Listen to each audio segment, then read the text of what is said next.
अच्छा देखो रिकॉर्डिंग का मैसेज क्या, स्क्रीन शेयर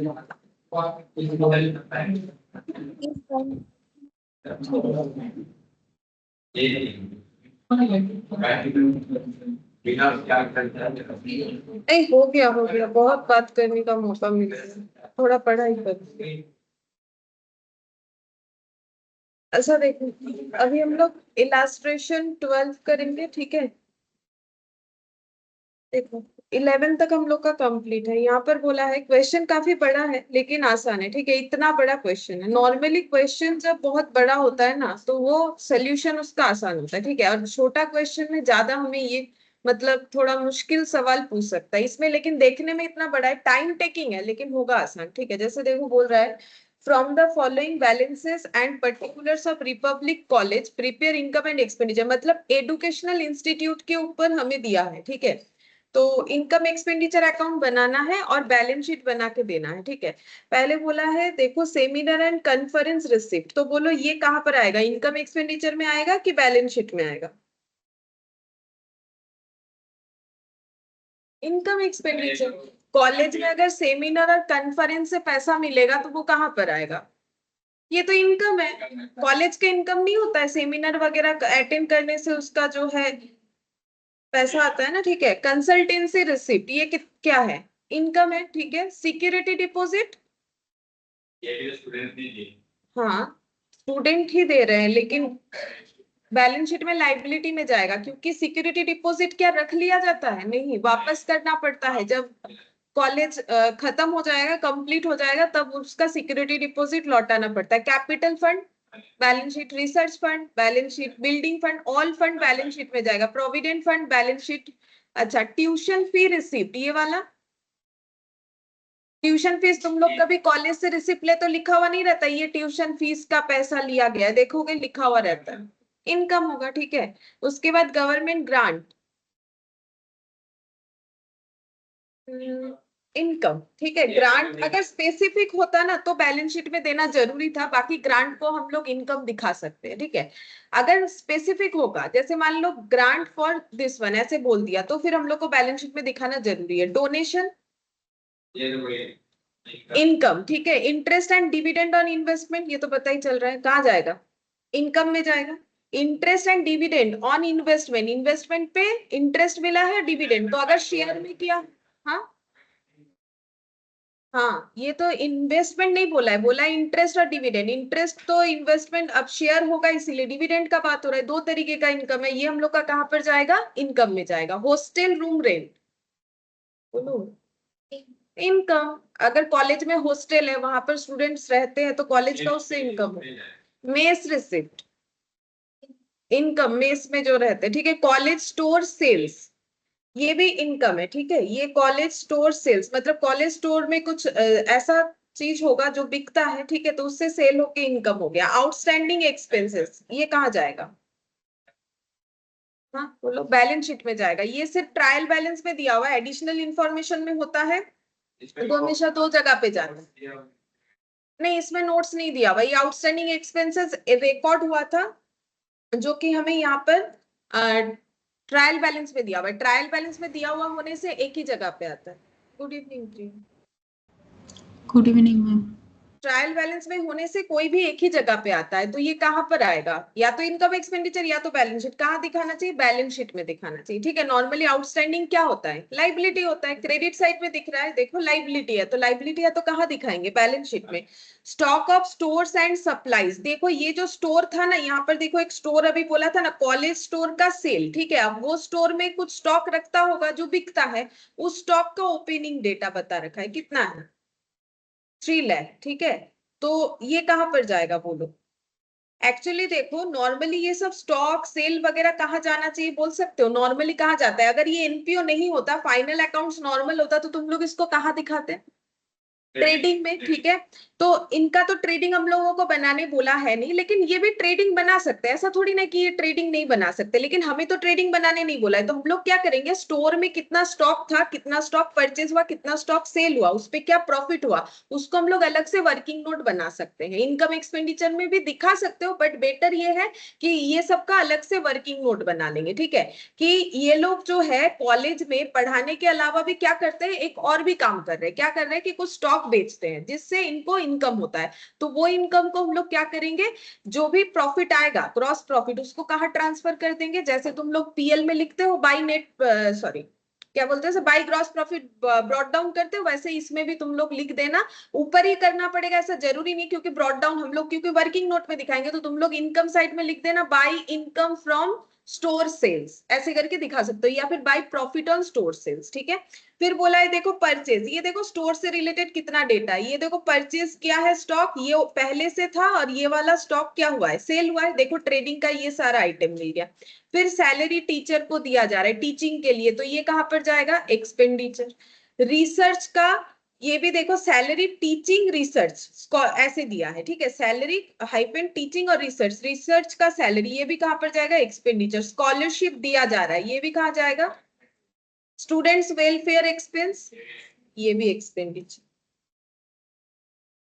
अच्छा नेक्स्ट पेंसिल से नहीं मत करो, कभी कभी उस पे ये करता है, मतलब इतना ज्यादा मत लिख दो इनकम एक्सपेंडिचर। हाँ सिर्फ एडजस्टमेंट मार्क कर सकते हो, थोड़ा थोड़ा पॉइंट लगा के, ज्यादा लिखना नहीं है, नहीं तो वो लिखने से ज्यादा प्रॉब्लम होता है, बाद में फिर बोलेगा कि ये क्यों लिखे हो इतना कुछ, ऐसा नहीं चलेगा। तो ऐसा नहीं करना है। ठीक है, ज्यादा नहीं लिखना है, सिर्फ जरूरत। हाँ डॉट डाल सकते हो, लिखना कुछ भी नहीं। रिपेयर एंड मेंटेनेंस, तो रिपेयर एंड मेंटेनेंस कहाँ जाएगा, एक्सपेंडिचर। अच्छा games and sports expenses, expenditure. Miscellaneous expense ये तो बोल ही रहा है एक्सपेंस। ठीक है, रिसर्च फंड इन्वेस्टमेंट, अब बोलो ये कहाँ जाता है, एसेट, ये इन्वेस्टमेंट के जगह जाता है। ठीक है, मतलब ये फंड नहीं है, रिसर्च फंड इन्वेस्टमेंट, मतलब मैंने बताया था ना, फंड का पैसा बढ़ाने के लिए हम लोग उसे क्या कर सकते हैं, इन्वेस्ट कर सकते हैं, ये वही वाला है। ठीक है, तो ये हम लोग का कहाँ जाएगा, बैलेंस शीट में एसेट साइड में जाता है। ठीक है, अदर इन्वेस्टमेंट एसेट में जाएगा, प्रोविडेंट फंड इन्वेस्टमेंट एसेट में जाएगा, सेमिनार एंड कॉन्फ्रेंस एक्सपेंसेस ये एक्सपेंडिचर में जाएगा, कंसल्टेंसी एक्सपेंस एक्सपेंडिचर में जाएगा, लैंड कहां पर जाएगा, balance sheet building, balance sheet plant machinery, balance sheet furniture fittings, motor vehicle, और प्रोविजंस फॉर डेप्रिसिएशन दिया हुआ। इसका मतलब बता सकते हो जिन्होंने मेरे से डेप्रिसिएशन किया, या फिर आगे भी कर सकते हो, ऐसा नहीं है कि मेरे से ही करना जरूरी है, क्योंकि ये 11-12 में भी रहता है, प्रोविजन फॉर डेप्रिसिएशन यहाँ दिया हुआ। इसका मतलब बता सकते हो, प्रोविजन फॉर डेप्रिसिएशन का मतलब क्या होता है, यहाँ डेप्रिसिएशन नहीं दिया है, प्रोविजन फॉर डेप्रिसिएशन दिया है। इसका मतलब क्या होता है, क्या डेप्रिसिएशन और प्रोविजन फॉर डेप्रिसिएशन एक चीज होता है, एक चीज नहीं होता है। मतलब ये 4,80,000 मुझे क्या बता रहा है, कितना, क्या ये क्या बता रहा है,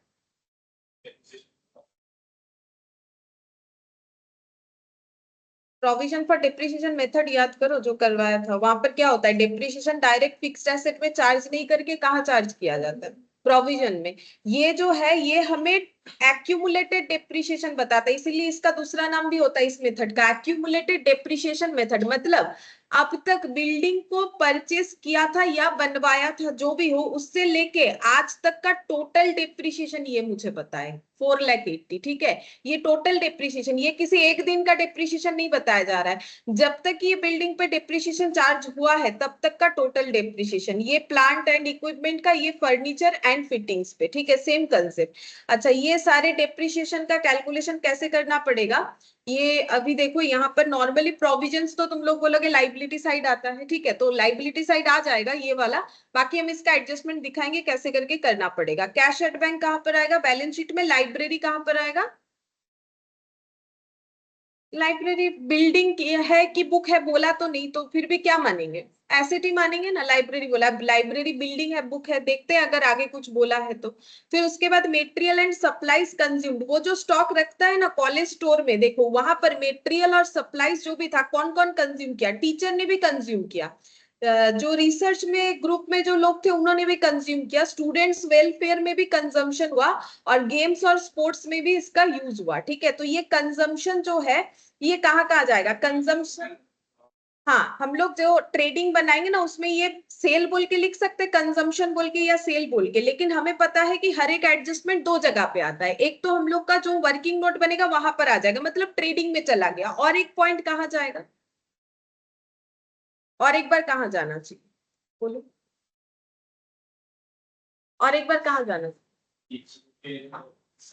हाँ, सैलरी वगैरह में ऐड हो जाएगा। ठीक है, मतलब टीचर को रखने के लिए इतना खर्चा है, प्लस टीचर को क्या दिया गया, मेटेरियल और सप्लाईज कंज्यूम टीचर ने किया। ठीक है, तो ये टीचर के ऊपर एक्सपेंसेस हुआ। ठीक है, ये सब। अच्छा, फिर बोला है ट्यूशन, ये सभी कहाँ जाएगा, टीचर के फीस के साथ ऐड कर सकते हो या अलग से दिखा सकते हो, रिसर्च जो ग्रुप में रिसर्च में काम कर रहे हो उनके फीस सैलरी के साथ ऐड कर सकते हो, या फिर अलग से दिखा सकते हो, स्टूडेंट वेलफेयर बोल के अलग से दिखा सकते हो, गेम्स और स्पोर्ट्स बोल के अलग से दिखाया जा सकता है। ठीक है, कहाँ दिखाएंगे, एक्सपेंस टीचर में। ठीक है, अच्छा, tuition fees receivable from government for backward class scholars. ठीक है, ये कहां पर जाएगा, जो ट्यूशन फीस ऊपर अभी हम लोगों ने पढ़ा था वहां पर आउटस्टैंडिंग बोल के ऐड हो जाएगा, और बैलेंस शीट में किधर आएगा, लाइबिलिटी है कि इनकम है, सॉरी मतलब एक्रूड इन, हाँ ये इनकम है ना, हमें ये मिलेगा सरकार से, ये पैसा मिलने वाला है, मिला नहीं तो हम लोगों का क्या है, एसेट है, लाइबिलिटी थोड़ी ना है। फिर store sales price are fixed to give a net profit of 10% on selling price, ये देखो दे दिया, इससे हम लोग क्या निकाल सकेंगे, वो स्टोर का जो ट्रेडिंग बनाएंगे उसका क्या निकाल सकेंगे, प्रॉफिट। ठीक है, क्योंकि बेच के कितना प्रॉफिट होता है 10% सेलिंग प्राइस पे, तो जब कैलकुलेट करेंगे तुम लोग बताना कितना होगा। ठीक है, अच्छा, उसके बाद बोला है depreciation is provided on straight line basis at the following rates, depreciation जो भी चीजों पे लगेगा तो किस पे लगेगा, building plant furniture motor vehicle सभी पे इस तरीके से लगाना है, ये रेट बता दिया। तो डेप्रिसिएशन दो जगह पे जाएगा, एक तो हम लोगों का इनकम एक्सपेंडिचर में जाएगा, और दूसरा हम लोग का बैलेंस शीट में रेस्पेक्टिव एसेट से लेस होके पुट होगा। ठीक है, बस इतना ही करना है और कुछ नहीं दिया है। ठीक है, चलो स्ट्रक्चर बना लो, स्टार्ट करते हैं।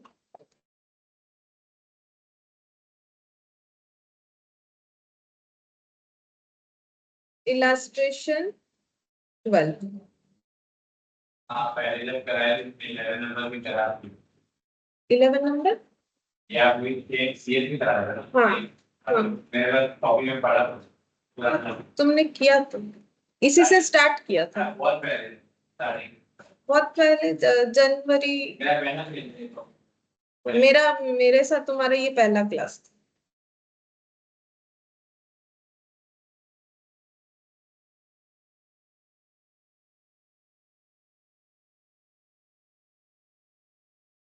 March 31, 2022।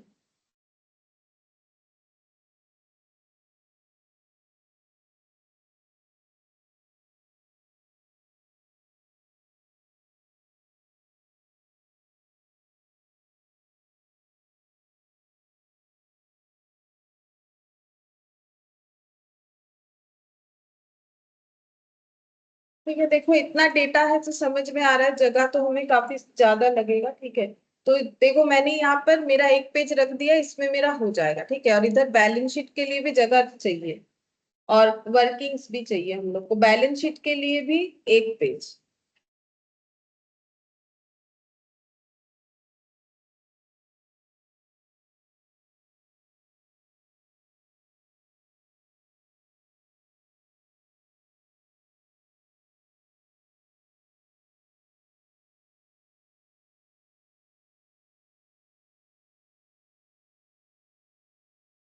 अच्छा, वर्किंग नोट के लिए भी जगह चाहिए होगा, तो हम, मेरा वो जैम बोर्ड खत्म हो रहा है तो हम इधर लिखेंगे। ठीक है, अच्छा अब देखते हैं पहला हम लोग का क्या है, सेमिनार एंड कॉन्फ्रेंस रिसिप्ट, इस पे क्या हम लोग का कोई एडजस्टमेंट था, देखो मुझे याद है, ठीक है, तो इस पे कोई एडजस्टमेंट नहीं था। हम तुम लोग को याद दिलाते जाएंगे कि कौन से डेटा पे एडजस्टमेंट था, क्योंकि इतना बड़ा क्वेश्चन है, याद तो उतने होगा नहीं, तुम लोग को पॉइंट आउट करना पड़ेगा। तो यहाँ तो पॉइंट आउट नहीं कर पाएंगे, हम बोल देंगे सेमिनार कॉन्फ्रेंस रिसिप्ट में कोई भी एडजस्टमेंट नहीं था। इसको इनकम में बाई साइड में लिख देना है। लिखो, by seminar and conference receipt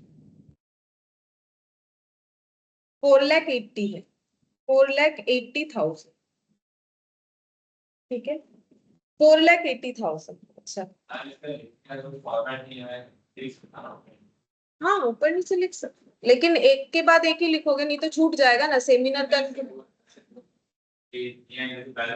नहीं नहीं नहीं, ऐसा कोई रूल्स नहीं। फिर कंसल्टेंसी रिसिप्ट, इसमें भी कोई एडजस्टमेंट नहीं था, इसको भी डायरेक्टली लिख दो, कंसल्टेंसी रिसिप्ट 1,28,000, कंसल्टेंसी रिसिप्ट 1,28,000, ठीक है। अच्छा, इसके बाद सिक्योरिटी डिपॉजिट, ये हम लोग को लिखना है बैलेंस शीट में, तो बैलेंस शीट में लिखना पड़ेगा, लाइबिलिटी साइड में लिखो, लेकिन थोड़ा ऊपर जगह बचा के रखना है, ठीक है। तो यहाँ कैपिटल फंड आ जाएगा, यहाँ सरप्लस वगैरह यहाँ लिखते हैं, सिक्योरिटी डिपॉजिट 1,50,000, सिक्योरिटी डिपॉजिट 1,50,000, ठीक है।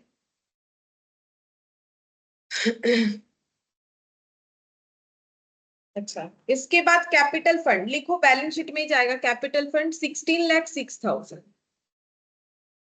कैपिटल फंड 16,06,000, ठीक है।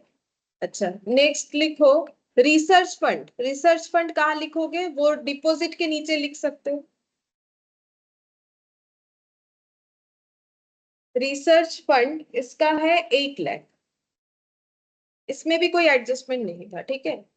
अच्छा, रिसर्च फंड के बाद बिल्डिंग फंड, इसमें भी कोई एडजस्टमेंट नहीं है, 25 lakh, building fund 25 lakh, building fund के बाद प्रोविडेंट फंड 5,10,000, प्रोविडेंट फंड 5,10,000। अच्छा, फिर next tuition fees receipt 8 lakh, tuition fees receipt कहाँ लिखना है हम लोग को, इनकम में, लेकिन इनर कॉलम में लिखो, अभी पढ़ा था ना बैकवर्ड क्लासेस से, गवर्नमेंट से आउटस्टैंडिंग था, तो उसको इनर कॉलम में लिखो, ठीक है। तो लिखो by tuition fees receipt, tuition fees receipt 8 lakh, इसको इनर कॉलम में लिखो, इसका एडजस्टमेंट था, मैंने याद दिला दिया, एक लाइन जगह नीचे रख देना है, ठीक है। 8 लाख हो गया। उसके बाद ग्रांट है, ग्रांट लिखो 5 लाख, इसमें कोई एडजस्टमेंट नहीं था, तो थोड़ा जगह यहाँ रख के by grant, government grant 5 lakh outer में, 5 लाख आउटर में चला। Good evening Shwetansh ji. Good evening ma'am. Donation 50,000 by donation 50,000। अच्छा, डोनेशन के बाद है interest and dividend on investment, ये इन्वेस्टमेंट 1,85,000, इसमें भी कोई एडजस्टमेंट नहीं था, लिखो by interest and dividend on investment 1,85,000, by interest and dividend on investment 1,85,000, 1,85,000। अच्छा, इसके बाद हॉस्टल रूम रेंट, ये भी लिखो, इसमें कोई एडजस्टमेंट नहीं था, 1,75,000 बाई हॉस्टल रूम रेंट 1,75,000। अच्छा, इसके बाद लिखो मेस रिसिप्ट, इसमें भी कोई एडजस्टमेंट नहीं था, 2 लाख,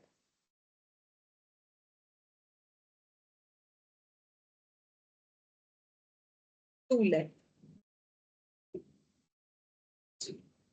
फिर कॉलेज स्टोर सेल्स, मैंने बोला इसका हम लोग कहाँ लिखेंगे, एक वर्किंग नोट बना के लिखेंगे, ठीक है। तो ठीक है, वर्किंग नोट में ट्रेडिंग अकाउंट बोल के बनाओ, वर्किंग नोट नंबर 1। देखो ट्रेडिंग अकाउंट हम लोग बना सकते थे, हमें बनाने नहीं बोला है, तो हम लोग ट्रेडिंग अकाउंट को वर्किंग नोट में बना रहे हैं, ठीक है। अच्छा, सबसे पहले बोला है, क्या दिया है, कॉलेज स्टोर सेल्स 7,50,000, तो बाई सेल्स लिखो 7,50,000, ठीक है। बाई सेल्स हम लोग का 7,50,000 हो जाएगा। अच्छा, ये हम लोग का देखो ट्रायल बैलेंस के अंदर था, तो एक ही जगह पे पुट होना चाहिए, तो हम लोग ट्रेडिंग में पुट करने वाले थे, जो कि हम लोगों ने ट्रेडिंग में किया, लेकिन वर्किंग नोट में किया, क्योंकि ये हमारे सोल्यूशन में ना तो इनकम एक्सपेंडिचर में आएगा ना तो बैलेंस शीट में आएगा, इसका 2 बार पोस्टिंग नहीं होगा, इसका एक ही बार होगा। फिर बोला है आउटस्टैंडिंग एक्सपेंसेस, ये कहाँ लिखोगे, बैलेंस शीट में करेंट लाइबिलिटी में लिखोगे, ठीक है। जो बैलेंस शीट बना रहे हो फाइनली वहां पर तुम लोग को लिखना है करेंट लाइबिलिटी में आउटस्टैंडिंग एक्सपेंसेस बोलिए, तो यहाँ पर लिखते हैं आउटस्टैंडिंग एक्सपेंसेस। आउटस्टैंडिंग एक्सपेंसेस ये बोला है 2,25,000। फिर नेक्स्ट देखते हैं stock of stores and supplies, तो वो ट्रेडिंग में लिखो 2 ओपनिंग स्टॉक 3 लाख, ठीक है। यहाँ पर 2 ओपनिंग स्टॉक 3 लाख, तो ये एक ही बार जाना चाहिए था, एक ही बार लिख दिया, ट्रेडिंग में लिख दिया, ठीक है। अच्छा, इसके बाद देखो परचेज स्टोर एंड सप्लाई वाला बोला है, मतलब फिर से वही ट्रेडिंग में लिखना है, to purchase 8 lakh, to purchase 8 lakh. अच्छा, फिर नेक्स्ट देखो सैलरी, तो सैलरी कहाँ होगा, अब एक्सपेंडिचर में लिखना पड़ेगा। सैलरी में हम लोग चाहे तो वो आइटम को एडजस्ट करके लिख सकते हैं, जो हम लोगों ने थोड़ी देर पहले पढ़ के देखा ना कि कहाँ जाएगा कंजम्पशन का खर्चा, वैसे भी लिख सकते हो, अलग से भी दिखाया जा सकता है, तो एक ही साथ लिख देते हैं तो थोड़ा टाइम बचेगा, नहीं तो बहुत सारा डेटा है, ठीक है। तो ऐसे लिखते हैं, 2 सैलरीज लिख दिया, और ऐसे हाइफन देके टीचिंग, उसके नीचे रिसर्च ऐसे लिख देंगे, ठीक है। थोड़ा कोशिश करेंगे जितना छोटा छोटा लिखा जाए, ठीक है, मतलब ज्यादा लिखना ना हो, क्योंकि वैसे ही काफी ज्यादा डेटा है। टीचिंग, ठीक है। अब देखो 8,50,000 यहाँ पर ब्रैकेट में दे दो 8,50,000 और इसमें ऐड कर दो वो वाला डेटा, मतलब हम बोल रहे हैं इसको इनर कॉलम में लिख दो, अच्छा नहीं तो छोड़ो यहाँ बाहर ही लिख दो, ठीक है, कोई बात नहीं, बाहर ही लिख दो, इसको हम लोग बाद में ऐड कर देंगे। ये हो गया टीचिंग का। अच्छा, रिसर्च का 120 यहाँ पर लिख, रिसर्च का 1,20,000, ठीक है। रिसर्च हो गया 1,20,000, सैलरी का ही दोनों हो गया, टीचिंग और रिसर्च, ठीक है। अच्छा, उसके बाद स्कॉलरशिप 80,000, वो भी लिखो, इसमें भी कोई एडजस्टमेंट नहीं था।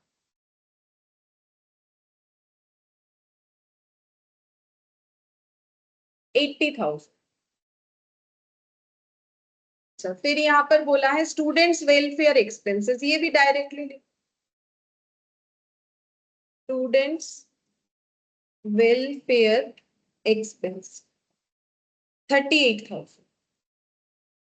स्टूडेंट्स वेलफेयर एक्सपेंस 38,000 हो गया। फिर repair maintenance 1,12,000, to repairs and maintenance 1,12,000। अच्छा, फिर लिखो रिपेयर मेंटेनेंस के बाद गेम्स एंड स्पोर्ट्स एक्सपेंसेस 50,000, सब आउटर में जाएगा, ये सब कोई एडजस्टमेंट है। To games and sports expense 50,000। अच्छा, फिर नेक्स्ट लिखो miscellaneous expenses 65,000, to miscellaneous expenses 65,000। और रिसर्च फंड इन्वेस्टमेंट, अब ये फिर से एसेट साइड में जाएगा, लगातार 3 इन्वेस्टमेंट है, एसेट साइड में ही लिखना है हमको। एसेट साइड में कहाँ लिखोगे, देखो ऊपर फिक्स्ड एसेट आ जाएगा, फिक्स्ड एसेट 3-4 फिक्स्ड एसेट था, ठीक है। तो थोड़ा मिडिल करके लिखे, यहाँ पर लिखते हैं, यहाँ से लिखते हैं, ठीक है। तो देखो फिक्स्ड एसेट में हम लोगों को दिखा था लाइब्रेरी था, और एक हम लोग का लैंड था, बिल्डिंग था, वैसे 3-4 डेटा जगह छोड़ के विद डेप्रिसिएशन फिर लिख सकते हो, ठीक है। तो लिखो research fund investment 8 lakh, research fund investment 8 lakh.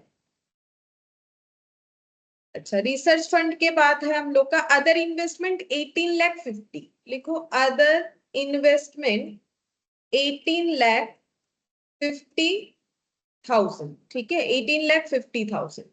फिर provident fund investment 5,10,000। Provident fund investment मैंने पीएफ लिख दिया है, ठीक है। Provident fund investment 5,10,000। अच्छा, इसके बाद सेमिनार एंड कॉन्फ्रेंस एक्सपेंसेस, तो ये तुम लोग को एक्सपेंडिचर में लिखना पड़ेगा। सेमिनार और कॉन्फ्रेंस एक्सपेंसेस एक्सपेंडिचर में लिखो। To seminar expenses, to seminar and conference expense 4,50,000।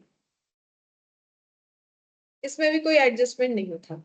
उसके बाद कंसल्टेंसी 28,000 एक्सपेंस है, लिखो टू कंसल्टेंसी एक्सपेंस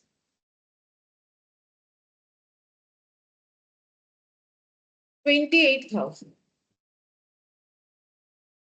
अच्छा, इसके बाद लैंड 1 लाख, तो लैंड को हम लोग इधर लिखेंगे फिक्स्ड एसेट में।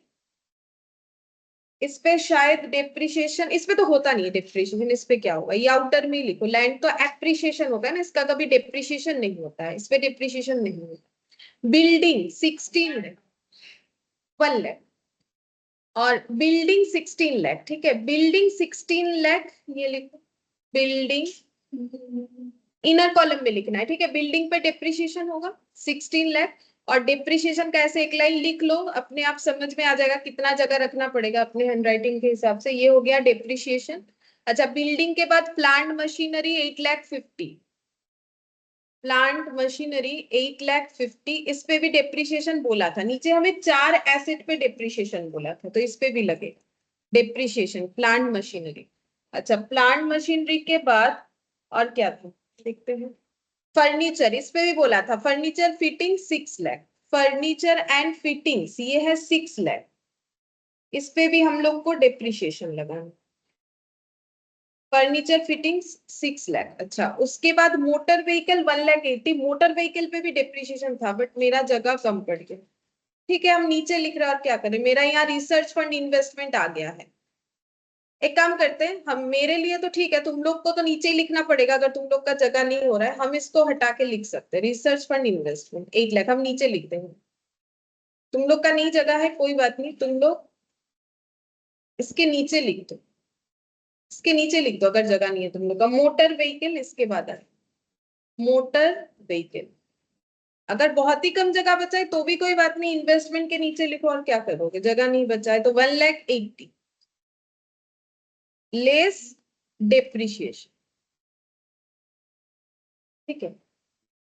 अच्छा, फिर इसके बाद प्रोविजंस फॉर डिप्रिसिएशन जो दिया है उसका हम कैलकुलेशन बता देंगे कैसे करके करना है। प्रोविजंस फॉर डिप्रिसिएशन चलो ठीक है अभी बता ही देते, इसको करना क्या है। वर्किंग नोट 2 बनाओ, इसके लिए जगह छोड़ दो थोड़ा बहुत, ठीक है। ये नीचे बस हम लोग का जो है प्रॉफिट दिखाया जाएगा। यहाँ पर बिल्डिंग, ठीक है, प्लांट एंड मशीनरी और फर्नीचर फिक्सचर और हम लोग का मोटर व्हीकल, ठीक है, मोटर लिख दिया मैंने। सब पे डेप्रिसिएशन का रेट हमें कितना बताया था, देखो नीचे बता रखा है 5, 10, 10, 20। ठीक है, 5, 10, 10, 20 लिखो। 5 इसको याद रखने के लिए और कुछ नहीं। 5 ये 10 और ये वाला भी 10 और ये वाला 20। ठीक है, ये मैंने लिख लिया, इतना इतना डेप्रिसिएशन है। अब देखो, जब provision for depreciation account maintain होता है, क्योंकि एसेट पे डायरेक्टली डेप्रिसिएशन चार्ज नहीं होता है, तो एसेट हमेशा अपने कॉस्ट वैल्यू को शो करता है। ठीक है, जैसे अभी तुम लोगों ने यहाँ पर जो भी वैल्यूज लिखा है ना, ये देखो अभी अभी तुम लोगों ने यहाँ पर जितने वैल्यूज लिखे हैं ना, 16 लाख, 8,50,000, 6 लाख और 1,80,000, ये सब इसका कौन सा कॉस्ट है पता है? ये कोई रिटन डाउन वैल्यू नहीं है, ये ओरिजिनल कॉस्ट है। ठीक है, ये ओरिजिनल कॉस्ट है। अगर किसी ने 11 में ये मेथड किया है तो याद है, और कुछ दिन पहले मैंने करवाया था, तब जो लोग क्लास करे हो उनको याद आना चाहिए। ठीक है, और बाकी देखो हम बता दे रहे हैं कि जब भी हमारा ये मेथड फॉलो होता है, तो जैसे तुम लोग डेप्रिसिएशन का एंट्री क्या देते हो, डेप्रिसिएशन टू एसेट करते हो, यहाँ पर ये नहीं चलता है। यहाँ पर हम लोग करते हैं depreciation to provision for depreciation, इस वजह से एसेट अपना ओरिजिनल कॉस्ट को ही शो करते जाता है। तो इसका मतलब ये नहीं कि डेप्रिसिएशन नहीं लगता है, लगता है, लेकिन एसेट का अपना ओरिजिनल कॉस्ट दिखेगा, डेप्रिसिएशन को भी अलग से दिखाना। मतलब बैलेंस शीट में एसेट कैसे दिखेगा, मान लो 100 रुपीज का एसेट है, 10 रुपए का डेप्रिसिएशन लगा 90, फिर मान लो डेप्रिसिएशन लगा 8 रुपए का, तो ये कितना हो गया 82। अब ये अगर प्रोविजन फॉर डेप्रिसिएशन अकाउंट में हमें दिखाना है तो ये कैसे दिखेगा, देखो ये बैलेंस शीट में ऐसे दिखेगा, एसेट कितना दिखेगा 100, और प्रोविजन फॉर डेप्रिसिएशन हम एकदम वो टी शेप वाला दिखाते हैं, ये फिक्स्ड एसेट दिखेगा, और डेप्रिसिएशन दिखेगा 10 + 8 कितना हो गया 18, इससे इसको लेस करो कितना आ रहा है 82। एसेट अपना रिड्यूस वैल्यू ही दिखाएगा, लेकिन दिखाने का तरीका अलग होता है। या फिर ऐसे भी दिखा सकते हो, प्रोविजन फॉर डेप्रिसिएशन जो अभी करेंटली ये वाला ही चलता है, इसको माइनस करने से कितना आएगा 82 ही आएगा, ऐसे दिखाएंगे। नॉर्मली हम लोग क्या करते हैं, पहले साल 100 - 10 90 दिखाते हैं, दूसरे साल के बैलेंस शीट में 90 - 8 कितना दिखाते हैं 82। ये हो गया हमारा वो मेथड जहां पर हम लोग डेप्रिसिएशन एसेट में चार्ज करते हैं, तो हर बार उसको रिड्यूस करते हुए दिखाते हैं, लेकिन यहाँ पर डेप्रिसिएशन का अलग से टोटल कर लेते हैं और हमेशा ओरिजिनल कॉस्ट से टोटल डेप्रिसिएशन को लेस करते हुए दिखाते हैं। दोनों में इंपैक्ट सेम आता है, ये भी 82 बताएगा, ये भी 82 बताएगा, लेकिन ये तरीका अलग है, वो तरीका अलग है। तो अब प्रोविजन दिया है, इससे हमें ये समझना पड़ेगा कि जो मुझे एसेट का कॉस्ट क्वेश्चन बता रहा है वो क्या है, ओरिजिनल कॉस्ट, ठीक है। वो उसमें से एक बार भी डेप्रिसिएशन को लेस नहीं किया गया है, वो उसका कौन सा कॉस्ट है जिसमें परचेज हुआ था, ठीक है। अब तुम लोग मुझे बताओ कि इसका कॉस्ट कितना था, यहां से देख देख के बताओ, बिल्डिंग का कितना था 16 लाख। अच्छा, अपने बैलेंस शीट में लिखा होगा ना, प्लांट एंड मशीनरी, हाँ, और फर्नीचर फिटिंग 6 लाख, और ये मोटर व्हीकल 1,80,000, ठीक है। अच्छा, ये हो गया पूरा कॉस्ट, ठीक है, ये मैंने ऐसे करके दिखा दिया, ये ओरिजिनल कॉस्ट हो गया। अच्छा, अब बोलो अगर मुझे डेप्रिसिएशन चार्ज करना है, डेप्रिसिएशन का मेथड भी क्वेश्चन बताया था, देखो क्या बताया था, SLM straight line basis. Straight line basis पे हमेशा डेप्रिसिएशन कौन से वैल्यू पे लगता है, ओरिजिनल कॉस्ट पे, ठीक है। तो जब भी डेप्रिसिएशन लगेगा किस पे लगेगा, ओरिजिनल कॉस्ट। और अभी अभी मैंने बताया ये वाला क्या है हम लोग का ओरिजिनल कॉस्ट। ये कैसे पता चला, बिकॉज मुझे क्वेश्चन में प्रोविजन फॉर डेप्रिसिएशन बताया, तो ये मेरा ओरिजिनल कॉस्ट है।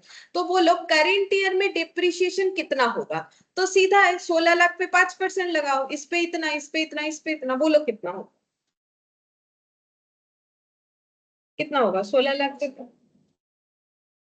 80,000, ये वाला 10% 85,000, और ये वाला 10% 60,000, और ये 36, अच्छा 36,000, ये करंट ईयर का डेप्रिसिएशन है, ठीक है। और प्रोविजन फॉर डेप्रिसिएशन का क्या करोगे, प्रोविजन फॉर डेप्रिसिएशन हमें बताया है क्वेश्चन में, अब देखते हैं कितना बताया था, चलो वहां पर एक बार जाते हैं, देखो कितना बताया। बिल्डिंग के नीचे बिल्डिंग वाला लिखो, बिल्डिंग का है 4,80,000, प्लांट इक्विपमेंट का है 5,10,000, बिल्डिंग के नीचे लिखो 4,80,000, प्लांट इक्विपमेंट का 5,10,000, ठीक है। अच्छा, फर्नीचर एंड फिटिंग्स 3,36,000, और मोटर का कोई भी पहले से डेप्रिसिएशन नहीं है, मतलब ये पहला बार लगा होगा, ठीक है, इसीलिए इसका कोई प्रोविजन फॉर डेप्रिसिएशन नहीं दिया हुआ है। तो अभी तक बिल्डिंग में टोटल डेप्रिसिएशन कितना लगा है बता सकते हो,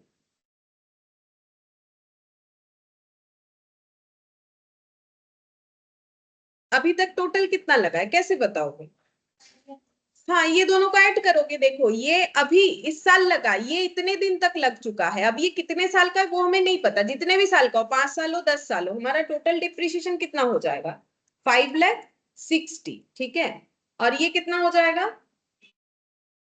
595, और ये वाला 396, ठीक है। और ये वाला देखो 36 ही रहेगा, क्योंकि इस पे फर्स्ट टाइम लगा है, क्योंकि इसके पहले अगर लगता तो क्वेश्चन हमें बताता, जब नहीं बताया तो इस पे पहली बार लगा है, ठीक है।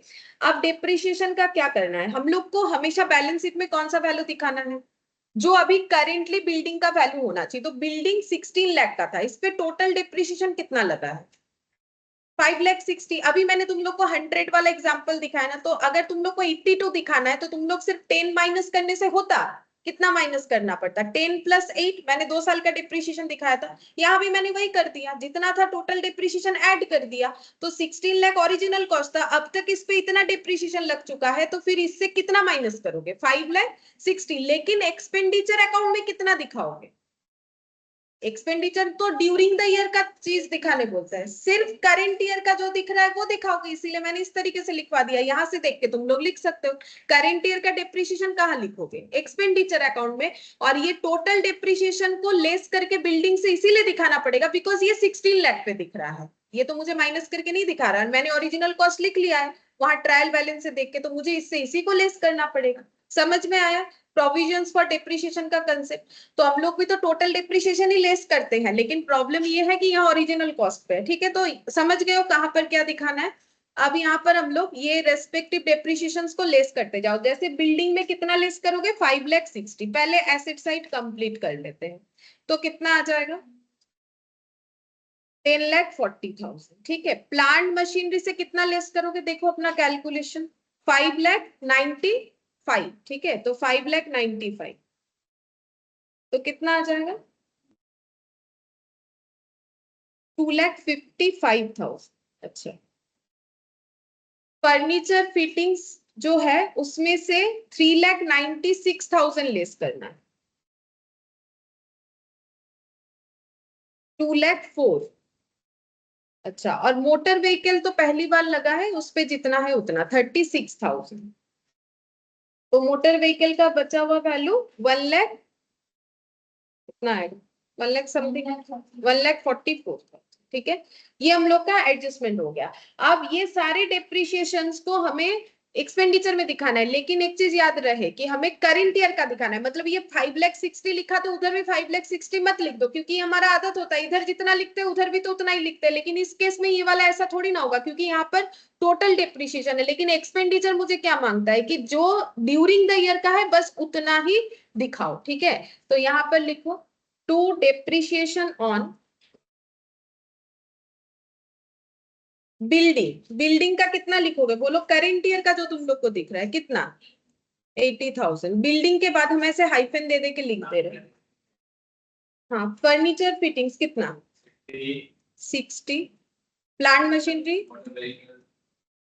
अच्छा मोटर व्हीकल इतना है, अच्छा मोटर व्हीकल 36 लिख लिया, और प्लांट मशीनरी 85 था शायद। मोटर,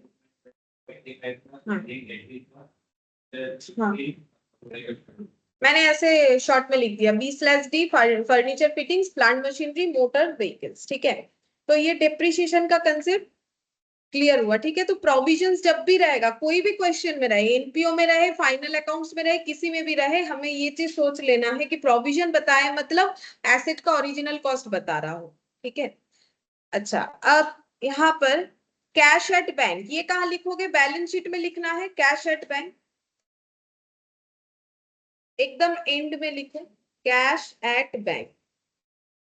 कैश एट बैंक है हम लोग का 6,42,000, 6,42,000। ठीक है, कैश एट बैंक के बाद लाइब्रेरी, तो ये भी हम लोग का लाइब्रेरी का बुक से ही होगा। ठीक है, बिल्डिंग होता तो डिप्रिसिएशन पता नहीं क्या है, चलो हम इसे इसके ऊपर ही लिख देते, यहाँ पर लिख देते। ठीक है, क्योंकि मेरा अगर फिक्स्ड एसेट है भी ना तो मुझे यहाँ लिखने का जगह नहीं है, तो हम इसके नीचे ही लिख रहे हैं। और क्या करें, लाइब्रेरी में कुछ डिप्रिसिएशन बोला नहीं है। ठीक है, सिर्फ लाइब्रेरी बोल रखा है, ऐसे ही लिख देते 3,60,000।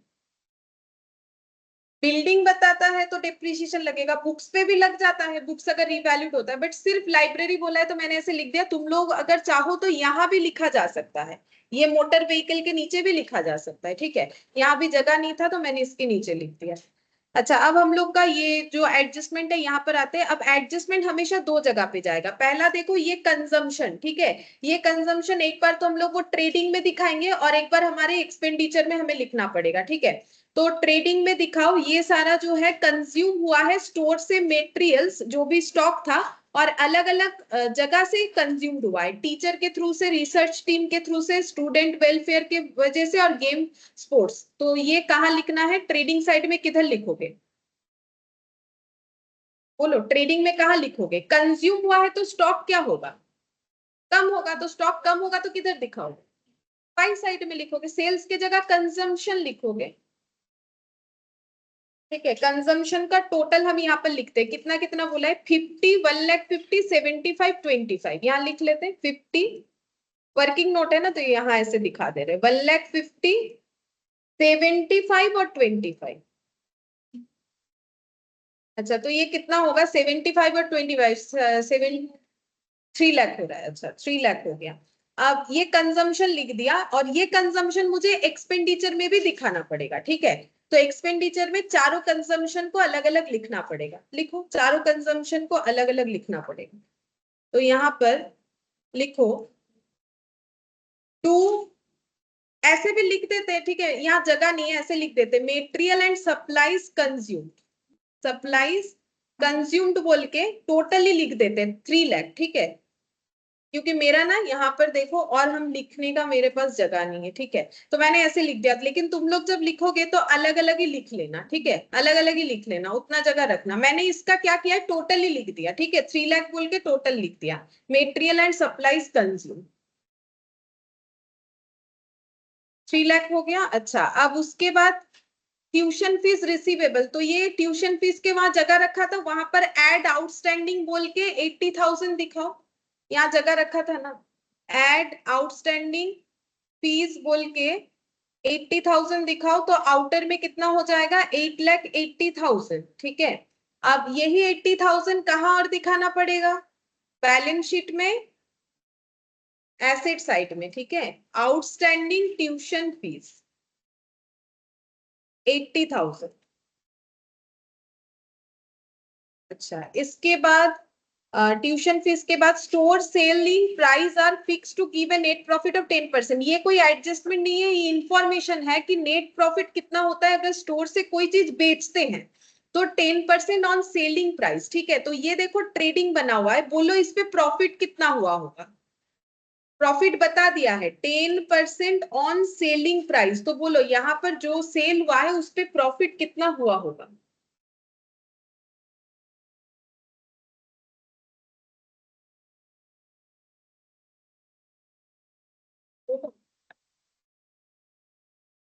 75,000 सेल में तुम लोग ये मत ले लो, क्योंकि ये तो जो स्कूल के हैं वो कंज्यूम कर रहे हैं, तो जो कंज्यूम कर रहे हैं उनको हम लोग बेच नहीं रहे, बेचते तो प्रॉफिट लगाते। मतलब स्कूल में जो टीचर है उन्होंने स्टोर्स का चीज यूज किया, मान लो पेन वगैरह है या फिर लिखने के लिए जो भी चौक पेंसिल वगैरह होता है, तो वो स्कूल के टीचर उसे यूज कर रहे हैं, तो वो तो उनका हक है, ठीक है, तो वो यूज कर रहे तो उनके लिए वो कोई प्राइस चार्ज नहीं कर रहे, बेच थोड़ी ना रहे हैं, कोई दूसरा लेता है तो बेचते हैं, ठीक है। तो बेचा है कितना वो तो बता ही दिया है। सेल और कंजम्पशन अलग होता है, कंजम्पशन मतलब खुद का यूज करना, ठीक है, तो सेल करके कितना प्रॉफिट है, क्वेश्चन बता दिया सेलिंग प्राइस, तो ये तो सेलिंग प्राइस ही है, सेल तो हमेशा सेलिंग प्राइस पे ही होता है। तो फिर तो कितना होगा यहाँ पर, ग्रॉस प्रॉफिट बोल के लिखो 7,50,000 पे 10% लगाना, ये तो डायरेक्ट करने से ही हो जाता।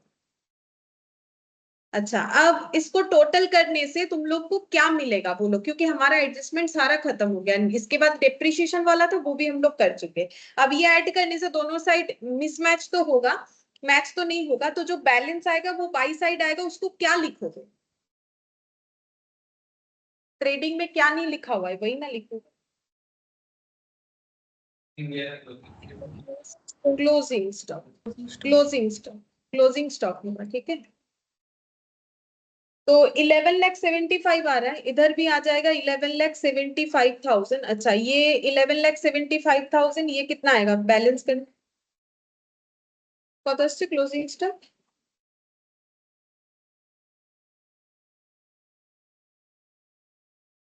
और ये कहाँ पुट होना चाहिए, बैलेंस शीट में चला जाएगा, क्लोजिंग स्टॉक बोल के करेंट एसेट हो गया ना, यहाँ पर लिख दो क्लोजिंग स्टॉक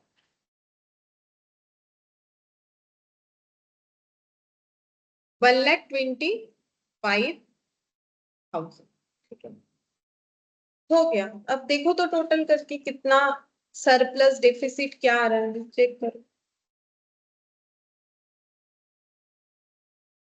ओ इधर प्रॉफिट भी लिखना पड़ेगा, वो तो भूल ही गए, ये प्रॉफिट को ब्रॉट डाउन करना पड़ेगा, ये जो 75 है जैसे तुम लोग उसमें करते हो ना, तो यहाँ नीचे लिख दो, ब्रॉट डाउन करना जरूरी नहीं, यहाँ पर लिख दो profit on sale, profit on sale of store material, या फिर सिर्फ प्रॉफिट ऑन सेल लिख देते फिलहाल के लिए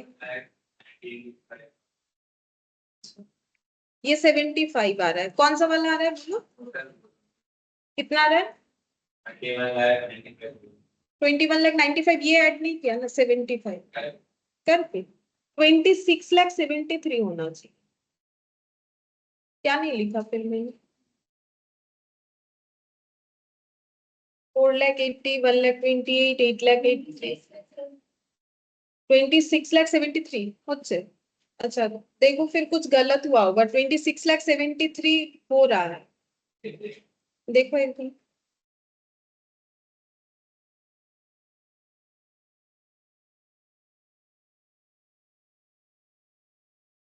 मुझे लगता है 75 नहीं किया होगा।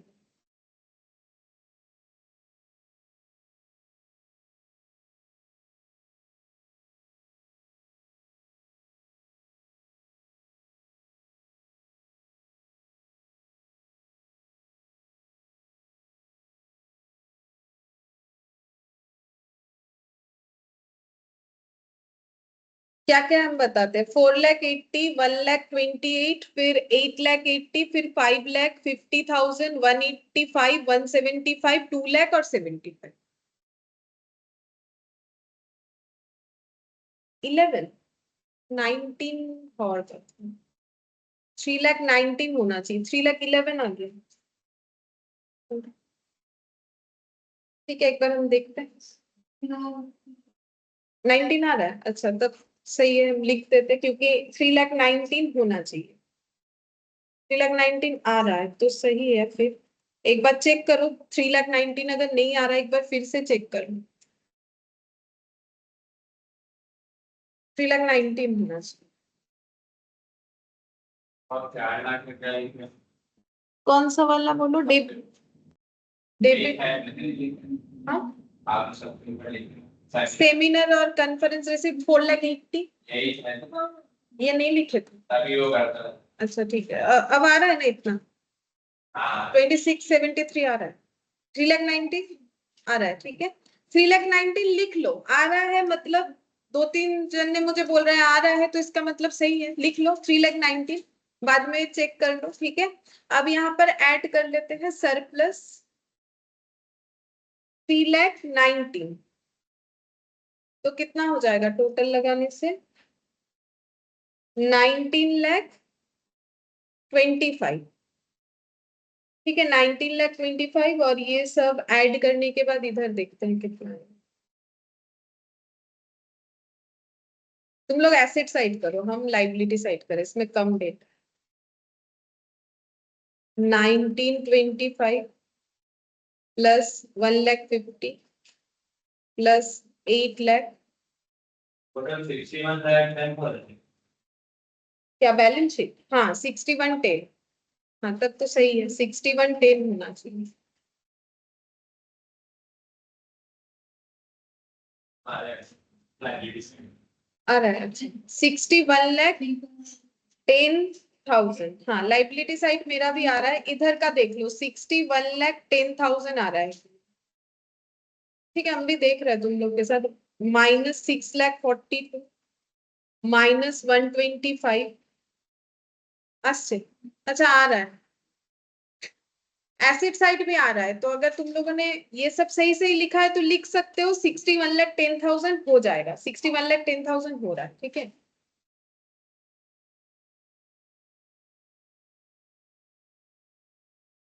क्वेश्चन बड़ा है, इतना सारा डेटा दिया हुआ है, बाकी क्वेश्चन वैसे लेकिन आसान है।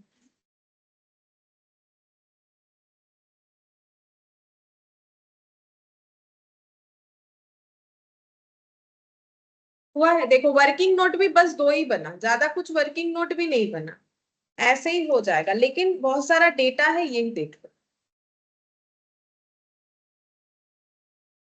ठीक है, कंप्लीट है ये वाला। अच्छा अब ये वाला देखो, क्वेश्चन नंबर 1, ठीक है, इसमें क्या बोला है, the following is the receipt and payment account of lion club for the year ended 31 March 2022, ठीक है, opening balance cash and bank दिया है, तो ये हमारा ओपनिंग बैलेंस शीट में जाता है, सब्सक्रिप्शन रिसिप्ट, ठीक है, ये कहाँ जाएगा,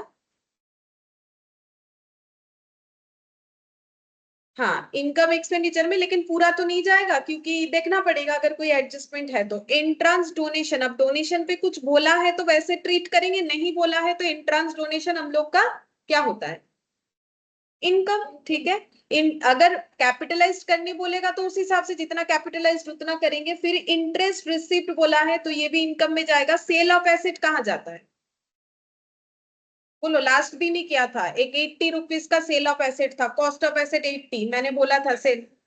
हाँ एसेट से माइनस होता है, सेल ऑफ एसेट से प्रॉफिट या लॉस होने से वो हम लोग का कहाँ जाता है, लॉस हुआ तो एक्सपेंडिचर में, गेन हुआ तो इनकम में। लास्ट दिन ही किया था 80 वाला जो क्वेश्चन था। ठीक है, फिर यहाँ पर मिसलेनियस इनकम, इनकम साइड में जाएगा। रिसिप्ट एट, ठीक है, ये इनका सेल है। ठीक है, इनको सेल करके ये सारा अमाउंट मिला है, कॉफी रूम से सॉफ्ट ड्रिंक सेल करके, स्विमिंग पूल और टेनिस कोर्ट। ठीक है, ये सब जगह से, इसीलिए देखो ऊपर लिख दिया रिसिप्ट एट, ये सब वजह से रिसिप्ट हुआ है। ठीक है, अब फिर यहाँ पर बोला है सैलरी क्रेडिटर, सैलरी कहाँ जाता है, एक्सपेंडिचर में। क्रेडिटर को पेमेंट है ये, ठीक है। अच्छा, क्रेडिटर को पेमेंट है, क्रेडिटर का पेमेंट कहाँ जाएगा बोल सकते हो, बोलो। क्रेडिटर का पेमेंट, क्रेडिटर कहाँ जाता है, लेकिन उसका पेमेंट क्या बैलेंस शीट में जाता है, क्या जाता है, क्रेडिटर तो लिखते हो, वो कौन सा डेटा है जो बैलेंस शीट में लिखते हो, जो क्लोजिंग है। ठीक है, ड्यूरिंग द ईयर का जो क्लोजिंग होता है वो लिखते हो ना, तो क्रेडिटर का क्लोजिंग डेटा, तो ये वाला पेमेंट है, तो क्या ये लिख सकते हो, नहीं, तो ये कहाँ लिखना पड़ेगा, नहीं, ये हमें यूज करना पड़ेगा। क्रेडिटर का क्लोजिंग बैलेंस शायद हमें नहीं दिया होगा, उसको निकालने के लिए ये दिया, मतलब क्रेडिटर अकाउंट में इसे मुझे क्या करना पड़ेगा, एडजस्ट करना पड़ेगा। वो आगे जाके देखेंगे जरूर, कुछ ना कुछ इंफॉर्मेशन होगा। प्रिंटिंग स्टेशनरी कहाँ जाएगा, expenditure. Postage expenditure, telephone telex expenditure, repair maintenance expenditure, glass and table linen ये भी एक्सपेंडिचर है। ठीक है, फिर बोल रहा है क्रॉकरी एंड कटलेरी, ये भी क्या हो जाएगा, एक्सपेंडिचर। ठीक है, garden upkeep expenditure, membership fees ये भी expenditure, insurance expenditure, electricity expenditure. Closing balance cash और बैंक का क्लोजिंग बैलेंस शीट में जाएगा। Asset and liabilities as on 1/4/2021, तो ये सारा डेटा जो भी नीचे दिखेगा हमें वो कहां पर जाएगा, ओपनिंग बैलेंस शीट में। ठीक है, फिक्स्ड एसेट दिया हुआ है, उसके बाद stock, investment, outstanding subscription, prepaid insurance, sundry creditor, subscription received in advance, entrance donation, हाँ ये वाला भी। Entrance donation receipt pending membership, इसका मतलब बता सकते हो, बाकी सब तो करेंगे ये एडजस्टमेंट, इसका मतलब क्या होता है।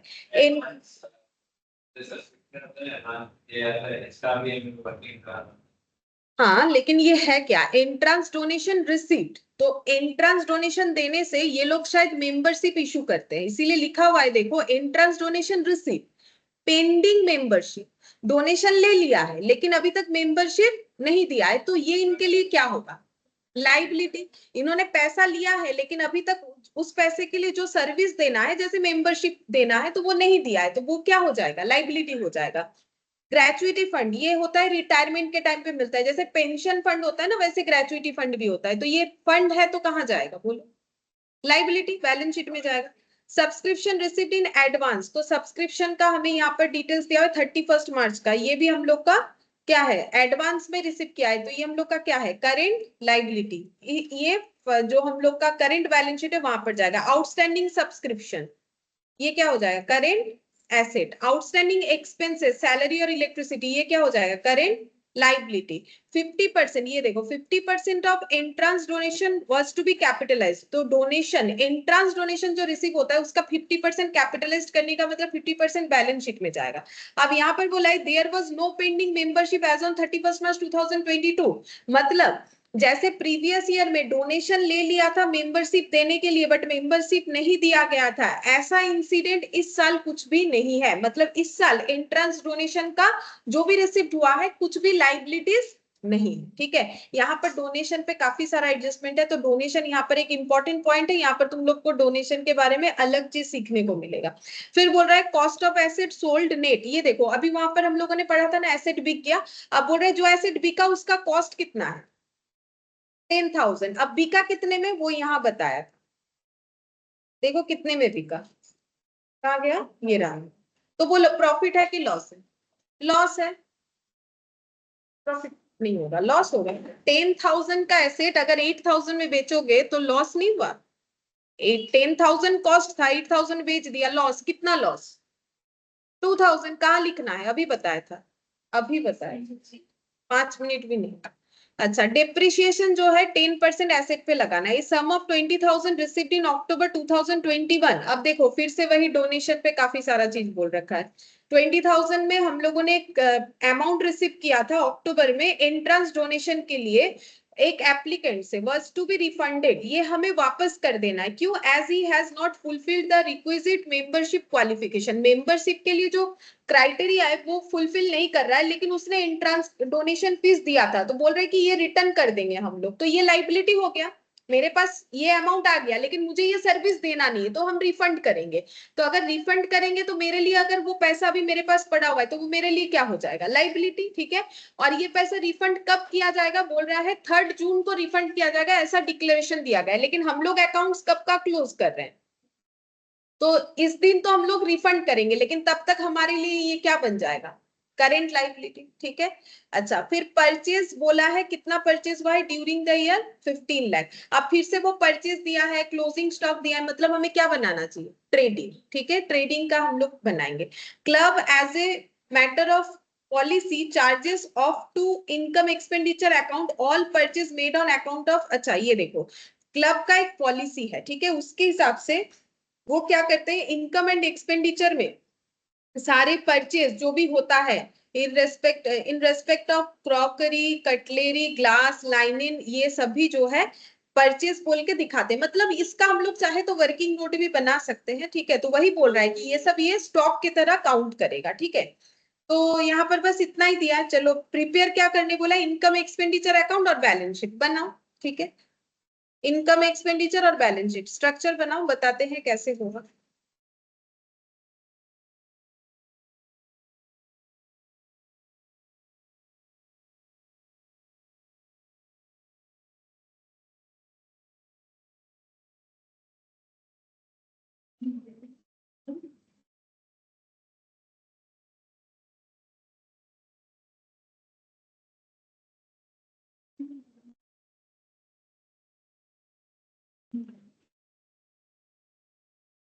Income and expenditure for the year ended 31st of March 2022।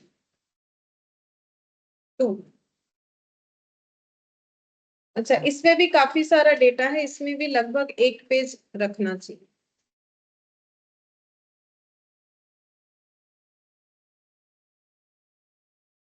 इसके बाद बैलेंस शीट।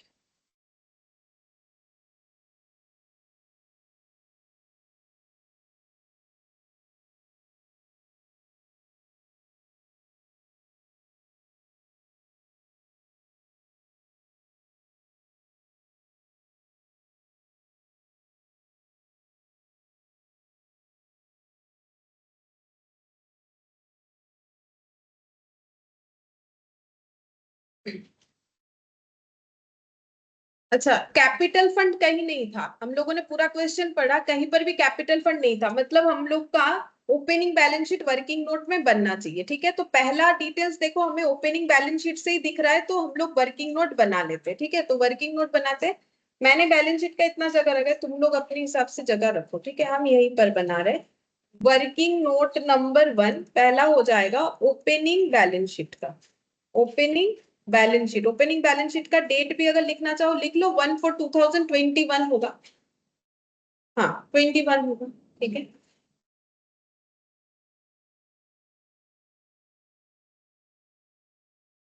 अच्छा, इसमें कैश एंड बैंक 10,3850, तो इसको हम नॉर्मल लिख रहे हैं, वैसे मेंटेन करके नहीं लिख रहे। कैश लिख दिया, जो मिल गया 10,000, और बैंक 3,850। ठीक है, कैश है 10,000, बैंक है 3,850। ठीक है, कैश और बैंक हो गया।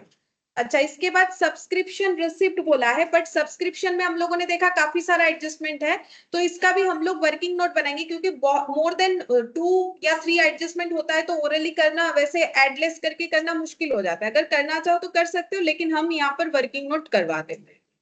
यहाँ पर लिखो सब्सक्रिप्शन, इसका वर्किंग नोट हम लोग बना लेंगे ताकि हमें करने में आसानी हो। बाकी ये सब्सक्रिप्शन लिखना कहाँ होता है, इनकम में लिखेंगे, ठीक है। अभी ये जो रिसिप्ट है, ये वर्किंग नोट इधर क्योंकि दिख रहा है तो इसमें लिख लेते हैं एक बार। कहाँ लिखोगे बोलो, बाई,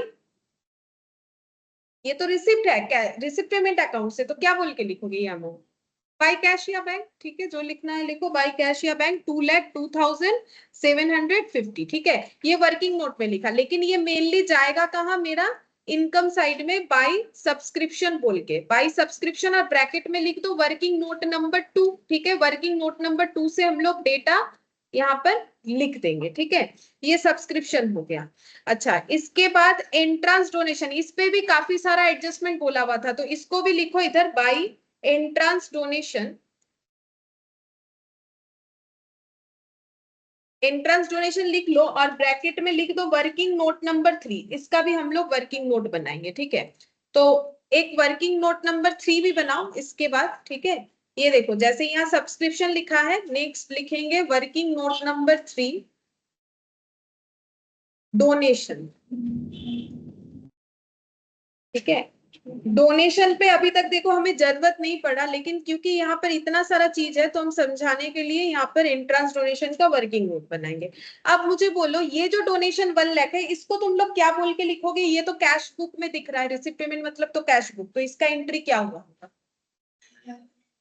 हाँ, वर्किंग नोट दिखा है, एंट्रेंस डोनेशन ये दिखा है कि ये वाला, ये वाला बाई कैश 2,02,750, 2,02,750, ये वाला बोलो क्या लिखोगे, एंट्रेंस डोनेशन बाई कैश बोल के लिखना पड़ेगा। कैश बुक में जो भी दिखता है वो तो कैश डेबिट या कैश क्रेडिट करता है ना, तो यहाँ पर रिसिप्ट साइड में दिख रहा है, तो क्या लिखोगे, बाई कैश या बैंक बोल के जो लिखना है लिखो 1 लाख, ठीक है, 1 लाख लिखना पड़ेगा। एंट्रेंस डोनेशन बोल के बाई कैश 1 लाख लिखना पड़ेगा।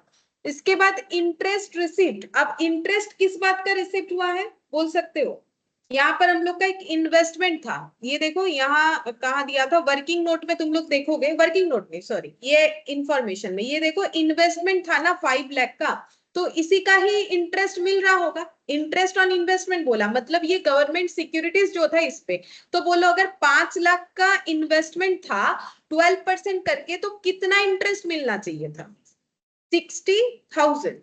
अच्छा, और कितना रिसिप्ट हुआ है देखो 58,000, तो आउटस्टैंडिंग है कितना 2,000, ठीक है। तो इसको हम लोग को यहाँ पर दिखाना पड़ेगा। अब देखो ये एडजस्टमेंट पढ़ने से समझ में आएगा, तो यहाँ पर हम लोग लिखते हैं बाई इंटरेस्ट बोल के, इनर कॉलम में लिखोगे 58,000, ठीक है। अब यहाँ पर एडजस्टमेंट आएगा, एडजस्टमेंट क्या लिखेंगे, आउटस्टैंडिंग इंटरेस्ट बोल के कितना लिखना पड़ेगा, देखो 5 लाख था, ये ना डायरेक्टली वैसे नहीं समझ में आएगा, जब तुम लोग पूरा क्वेश्चन को देखोगे तभी तुम लोग समझ पाओगे कि इसमें आउटस्टैंडिंग हो रहा है, क्योंकि डायरेक्टली तो कुछ बोला नहीं कि आउटस्टैंडिंग है, खुद को कैलकुलेट करके देखना पड़ेगा। तो 5 लाख पे 12% मेरा होना चाहिए टोटल इंटरेस्ट, जो कि अमाउंट होता है 60,000, लेकिन रिसिप्ट क्या हुआ है ओनली 58,000, तो 2,000 अभी भी रिसीवेबल है। और ये वाला कहाँ जाएगा, एसेट में, करेंट एसेट में आ जाएगा, बैलेंस शीट में क्या बोल के लिखोगे, एक्रूड इंटरेस्ट, ठीक है, एक्रूड इंटरेस्ट बोल के लिखो, एक्रूड इंटरेस्ट कितना लिखना है 2,000, ठीक है, एक्रूड इंटरेस्ट बोल के 2,000, ठीक है। अच्छा, अब देखो यहाँ पर बोला है सेल ऑफ एसेट, इसका भी तुम लोग को डायरेक्ट नहीं लिखना है, सेल ऑफ एसेट तुम लोग बैलेंस शीट में दिखा सकते हो, यहाँ पर जब फिक्स्ड एसेट लिखोगे, जैसे मान लो यहाँ पर फिक्स्ड एसेट लिखा, यहाँ से लेस कर सकते हो ऐसे करके लिख के सेल ऑफ एसेट, ठीक है, कितना है, ये कितना लिखोगे बोलो, 8,000 लिखोगे कि इसका कॉस्ट लिखोगे, कॉस्ट लिखोगे, ये तो मेरा सेलिंग वैल्यू है, तो मेरा एंट्री क्या होता है, एसेट सेल होने से बैंक डेबिट कितने से होगा 8,000, पीएल डेबिट कितने से होगा 2,000 टू फिक्स्ड एसेट कितने का गया 10,000 बताया ना, नीचे कॉस्ट 10,000 का था। तो ये एंट्री होता है ना जब हम लोग इसका एंट्री जर्नल एंट्री पास करेंगे। तो ये bank debit 8,000, PL debit to fixed asset. तो फिक्स्ड एसेट कितने से कम करना पड़ेगा 10,000 से। ये 8,000 यहाँ पर लिखने का जरूरत नहीं होगा, यहाँ पर हम लोग उसका कॉस्ट लिखेंगे कितना, जो कि मुझे याद है, तुम लिखवा दे रहे कितना 10,000।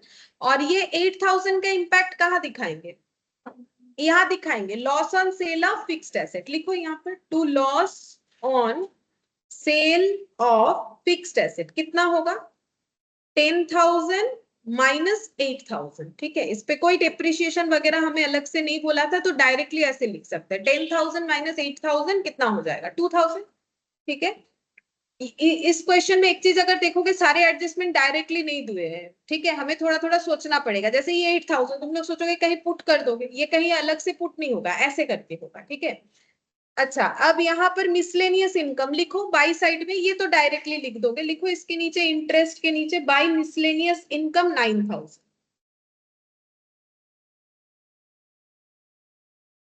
Miscellaneous income 9,000। ठीक है, उसके बाद ये रिसिप्ट्स बोला है। ठीक है, कॉफी रूम सॉफ्ट ड्रिंक, तो इसके लिए हम लोग क्या बनाएंगे बोलो,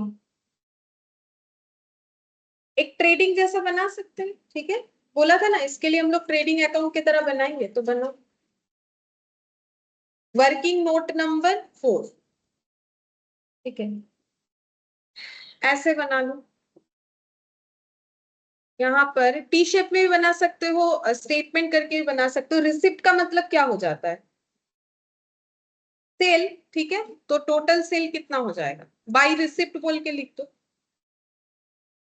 टोटल करते हैं 10,70,000, 5,10,000, 80, 1,02,000। ठीक है, तुम लोग चाहो तो नाम भी लिख सकते हो, हम अभी जस्ट डेटा लिख दे रहे हैं 10,70,000 प्लस 5,10,000 प्लस 80,000 प्लस 1,02,000 कितना हो रहा है 17,62,000। ठीक है, ये हो गया हम लोग का रिसीप्ट। अच्छा ठीक है, ये यहाँ पर लिख दिया। ये तो देखो ट्रायल बैलेंस के अंदर था, एक ही जगह पे जाएगा, तो हम लोगों ने इसको ट्रेडिंग बना के इधर लिख दिया। ठीक है, अच्छा इसके बाद सैलरी लिखो, सैलरी 1,20,000 किधर लिखना पड़ेगा एक्सपेंडिचर में लिखो टू सैलरी। इसमें भी एडजस्टमेंट था, नीचे आउटस्टैंडिंग सैलरी बोला था, तो एक लाइन जगह रख दो। ठीक है, टू सैलरी बोल के 1,20,000 इनर कॉलम में लिखो, इसका आउटस्टैंडिंग था। ठीक है, मुझे जितना याद आ रहा है, तो एक लाइन जगह रख दो, कुछ तो एडजस्टमेंट था, देखते हैं क्या। फिर बोला है क्रेडिटर। अभी मैंने बोला ये क्रेडिटर का पेमेंट है। क्रेडिटर का पेमेंट ना तो इनकम एक्सपेंडिचर में आता है, ना तो बैलेंस शीट में आता है। क्रेडिटर अकाउंट बनेगा तो वहां पर जरूर आएगा, तो हो सकता है कि क्रेडिटर अकाउंट हमें बनाना पड़े। तो देखते हैं क्या होता है। वर्किंग नोट नंबर 5 में तुम लोग एक क्रेडिटर अकाउंट बना लो, हम लोग देखेंगे इसका जरूरत होगा कि नहीं। क्रेडिटर अकाउंट, और इसमें पेमेंट क्या है, तो क्या लिखोगे टू कैश, क्योंकि हम लोग रिसिप्ट पेमेंट अकाउंट से देख रहे हैं ना, तो टू कैश कितना हो जाएगा 15,20,000। ये कभी भी तुम लोग को इनकम एक्सपेंडिचर या बैलेंस शीट में नहीं लिखना है। क्रेडिटर का क्लोजिंग बैलेंस बैलेंस शीट में आता है, और इनकम एक्सपेंडिचर में कभी भी क्रेडिटर आता ही नहीं है। ठीक है, तो ये यहाँ पर आएगा टू कैश 15,20,000। क्रेडिटर को पेमेंट किया, क्रेडिटर का पेमेंट का एंट्री क्रेडिटर टू बैंक। ठीक है, टू बैंक या कैश, तो 15,20,000। प्रिंटिंग एंड स्टेशनरी 70,000 लिखो आउटर में, अब सब मैक्सिमम आउटर में जाएगा, कोई एडजस्टमेंट नहीं है। Printing stationery 70,000 to printing and stationery. Printing and stationery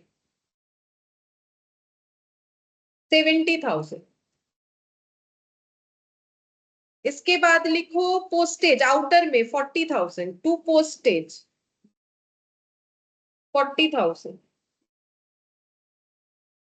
फिर लिखो टेलीफोन एंड टेलेक्स, ये भी आउटर में 52,000 to telephone and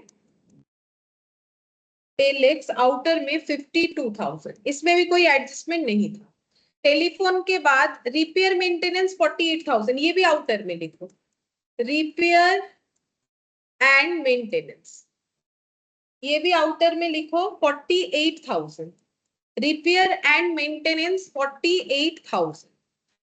glass and table linen, ये भी आउटर में लिखो, to glass and table linen, ये हम लोग का है 12,000, ये भी आउटर में जाएगा, कोई भी एडजस्टमेंट नहीं था।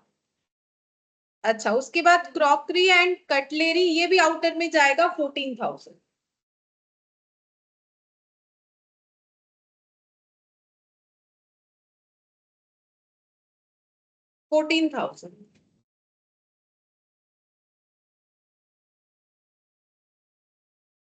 ठीक है। अच्छा, इसके बाद गार्डन अपकीप, ये भी आउटर में लिखो 8,000, टू गार्डन अपकीप।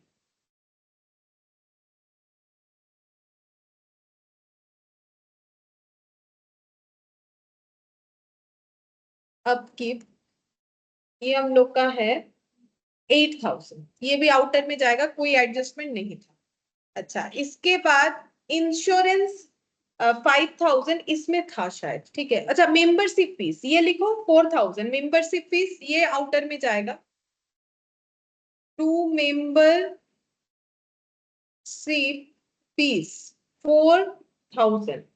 अच्छा, इसके बाद इंश्योरेंस, इसमें एडजस्टमेंट था, तो इंश्योरेंस को इनर कॉलम में लिख के नीचे एक लाइन जगह छोड़ दूं, टू इंश्योरेंस बोल के इनर कॉलम में लिखना है 5,000, एक लाइन जगह छोड़ देना है क्योंकि इस पे एडजस्टमेंट था।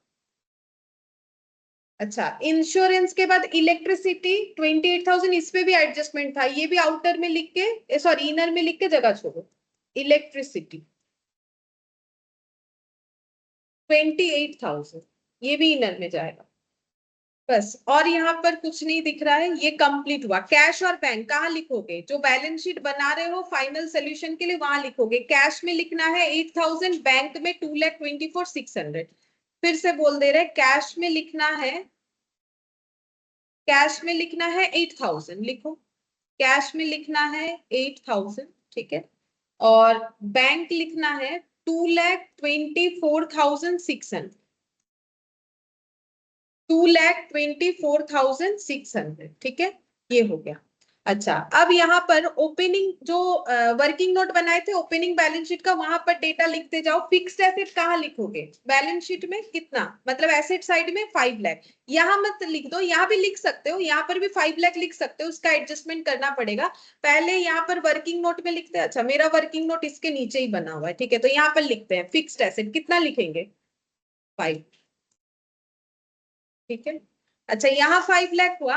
अब यहाँ पर भी लिख दो, ओपनिंग में 5 लाख था, ठीक है, उसमें से 10,000 सेल होगा, उसके बाद जो बचेगा उस पर डिप्रिशिएशन लगाएंगे, ठीक है, तो यहाँ भी लिख सकते हैं हम। अच्छा, इसके बाद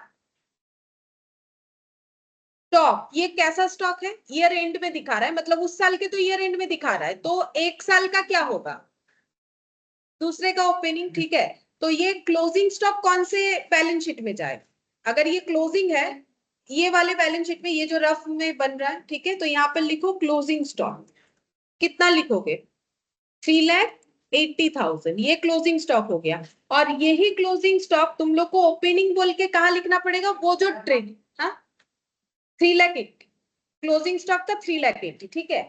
और यहाँ पर ट्रेडिंग में भी उसको तुम लोग लिखो, क्या लिखोगे, टू ओपनिंग स्टॉक, ठीक है, टू ओपनिंग स्टॉक 3,80,000, 3,80,000।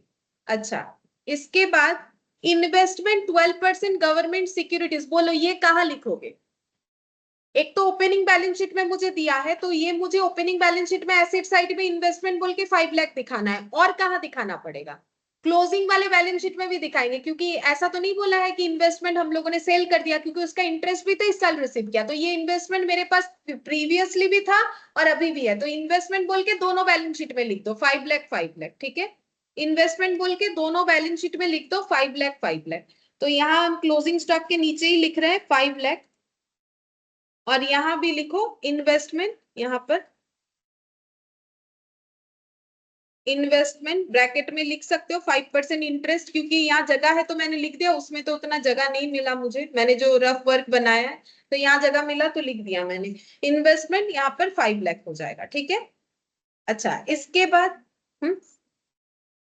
हाँ 12%, अच्छा मैंने क्या लिख दिया 5%, देखो गलत लिख, 12%, 12%, ठीक है। अच्छा, अब आउटस्टैंडिंग सब्सक्रिप्शन, ये बैलेंस शीट में कहाँ लिखोगे? आउटस्टैंडिंग अगर सब्सक्रिप्शन है तो कहाँ जाना चाहिए?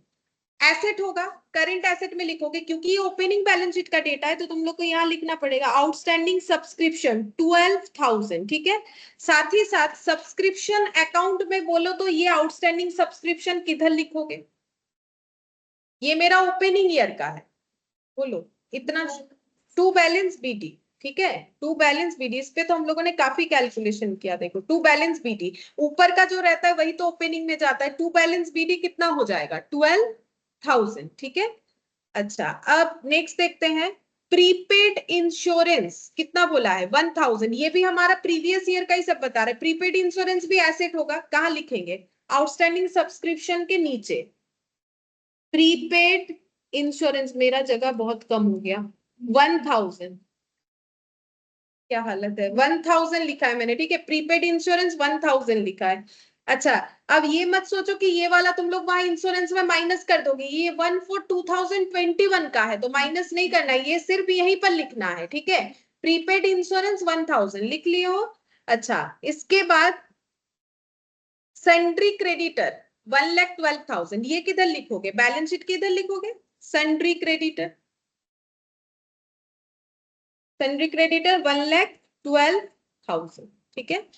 अच्छा, अब ये क्रेडिटर अकाउंट बनाए थे ना हम लोग, वहां पर ये सन्ड्री क्रेडिटर का वैल्यू कहाँ लिखोगे? बोलो।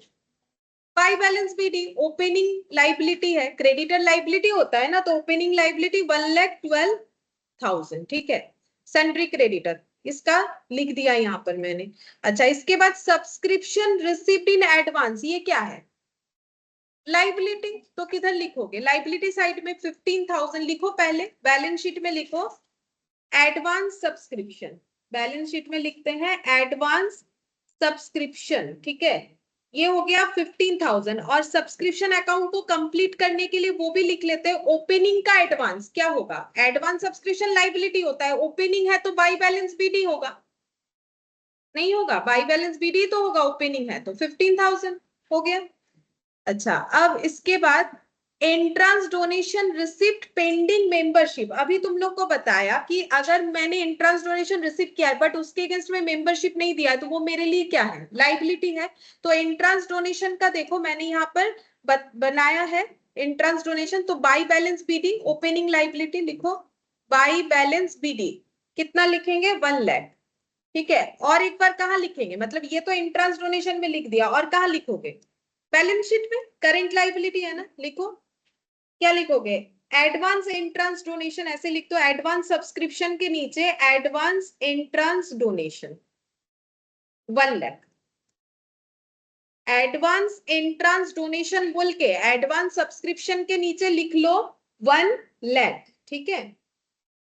अच्छा, फिर बोला है ग्रेचुइटी फंड, तो ये भी हम लोग का लाइबिलिटी होता है, कोई भी फंड, तो ये ओपनिंग ईयर का है तो यहाँ सब्सक्रिप्शन सन्ड्री क्रेडिटर के ऊपर लिख दे रहे हैं, मेरे यहाँ पर जगह मुझे मिल रहा है ग्रेचुइटी फंड, ये मैंने लिख दिया ग्रेचुइटी फंड 1,50,000,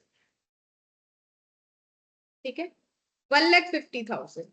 अच्छा, ये वाला कंप्लीट हुआ। अब सब्सक्रिप्शन, अब जो भी डेटा मिलेगा मुझे करंट ईयर का मिलेगा, तुम लोग देखते जाओ, उसमें डेट देखने से ही पता चलेगा, बाकी कुछ और होगा तुम लोग देखेंगे। जैसे सब्सक्रिप्शन एडवांस, तो ये मेरा क्या है? करंट लाइबिलिटी, ये मेरा करंट ईयर का है, तो एक बार मुझे बैलेंस शीट में दिखाना है और एक बार जो सब्सक्रिप्शन का अकाउंट बना रहे वहां दिखाना है। तो ये मेरा लाइबिलिटी है, क्लोजिंग लाइबिलिटी है। क्लोजिंग लाइबिलिटी कहाँ जाएगा? ओपनिंग के अगेंस्ट में, तो टू बैलेंस सीटी, ठीक है। पहले डिसाइड कर लो कहाँ लिखना है, फिर अमाउंट देख के लिख दो, इसके जस्ट ऑपोजिट में जाएगा। अमाउंट है हम लोग का 18,000, ठीक है। और एक बार कहाँ लिखोगे? सेम इसी लाइबिलिटी को कहाँ लिखोगे? करंट वाले बैलेंस शीट में कहाँ लिखना है?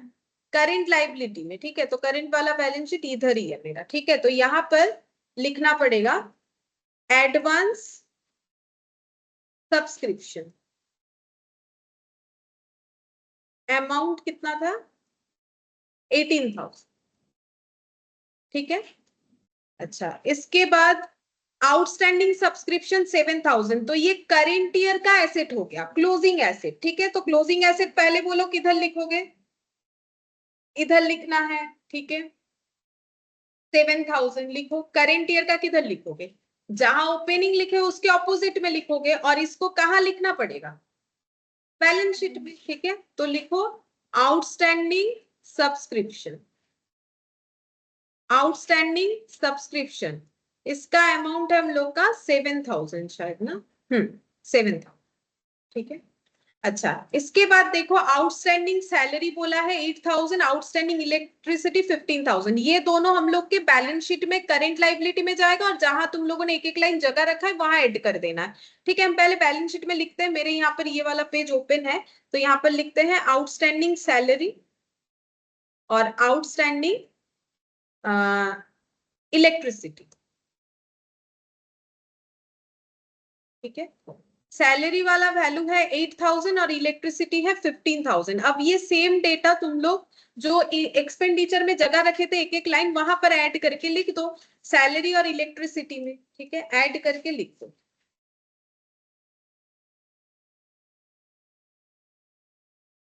आउटस्टैंडिंग सैलरी 8,000, तो ये कितना हो जाएगा? 1,28,000। और इलेक्ट्रिसिटी 15,000। इलेक्ट्रिसिटी कहाँ लिखा है? ये रहा, आउटस्टैंडिंग इलेक्ट्रिसिटी 15,000। तो ये टोटल कितना हो जाएगा? 53,000।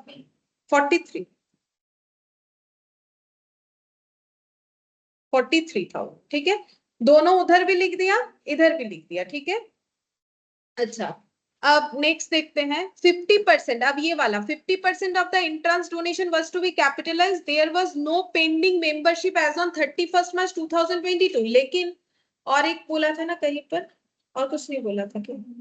नहीं बोला था। ठीक है, 50% जो है हमें डोनेशन कैपिटलाइज्ड करना पड़ेगा।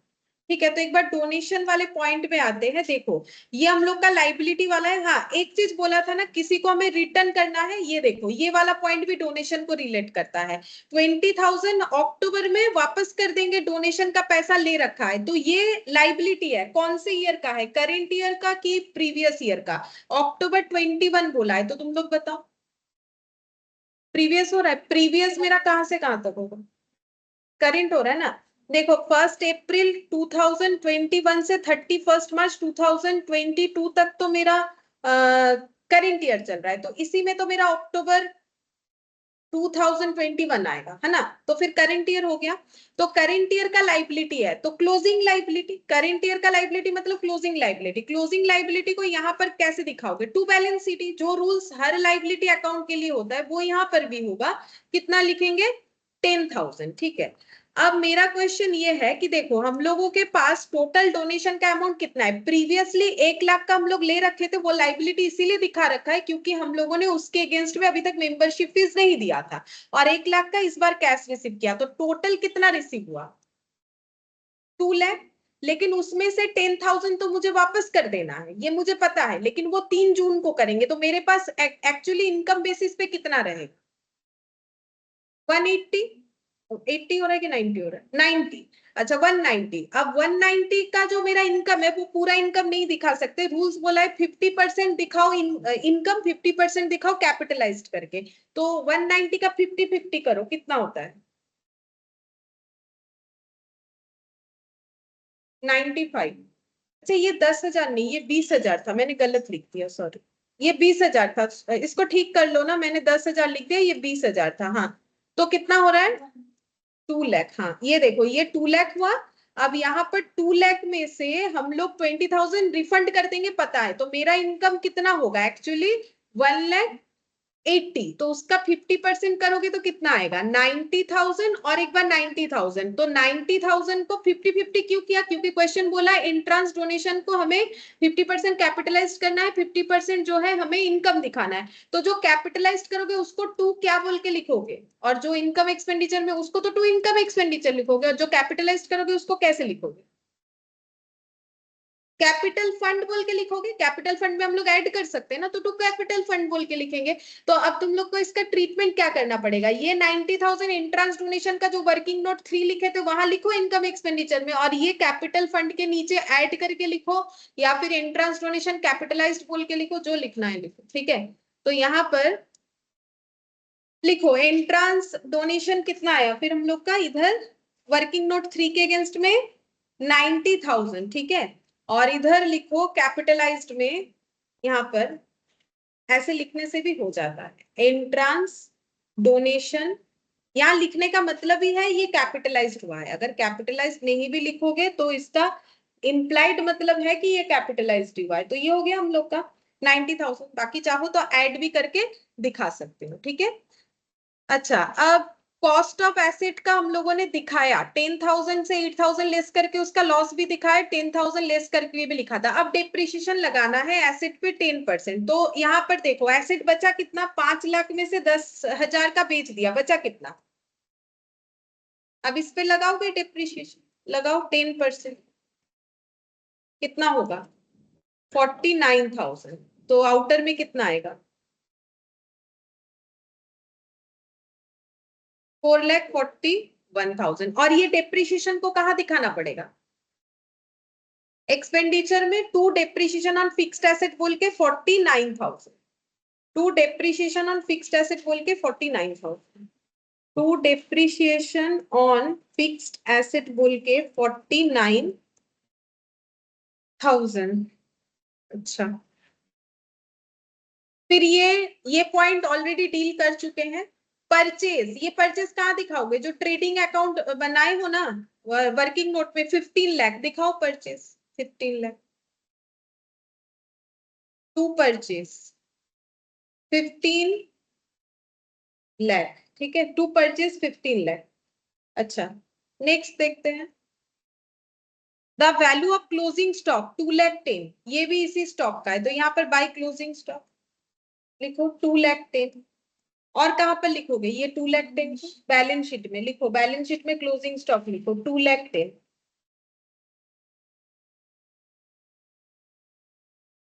इसके ऊपर लिखते हैं क्लोजिंग स्टॉक 2,10,000। अच्छा, बस हो गया, और कुछ नहीं है, ठीक है। और सब्सक्रिप्शन को क्लोज करना पड़ेगा, और ये ओपनिंग बैलेंस शीट को क्लोज करना पड़ेगा, नहीं तो कैलकुलेट नहीं कर पाएंगे। पहले सब्सक्रिप्शन को क्लोज कर लो, देखो कितना आता है 15, 2,07,000 और 7,000, देखो कितना आता है।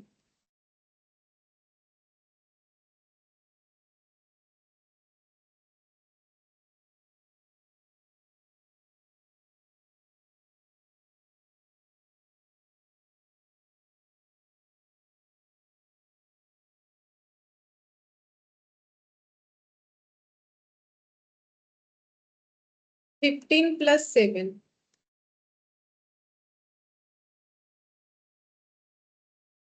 22 प्लस 22,000, और इधर 2,02,750 प्लस 22,000, ये आ गया 4 लाख। हाँ, 4 तो नहीं आना चाहिए,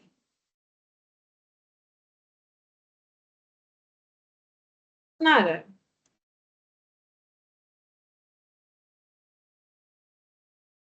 2,24,750। फिर माइनस करो बाकी, ये कितना माइनस होगा 10 और 10 20, और ये 1,94,750, सही तो। हाँ, इसको क्या लिखेंगे, टू इनकम एंड एक्सपेंडिचर, ठीक है। अब इनकम एक्सपेंडिचर में जो वर्किंग नोट बोल के लिख रखे थे ना, वहां पर इसको लिख दो 1,94,750, 1,94,750 बोल के ये लिख दो इनकम एक्सपेंडिचर में जहां लिख रखे थे 1,94,750, ठीक है, हो गया। अच्छा, अब ये वाला क्लोज करो, ये जो ट्रेडिंग वाला था इसको क्लोज करो, बताओ कितना प्रॉफिट आ रहा है, टू ग्रॉस प्रॉफिट बोलो कितना आ रहा है,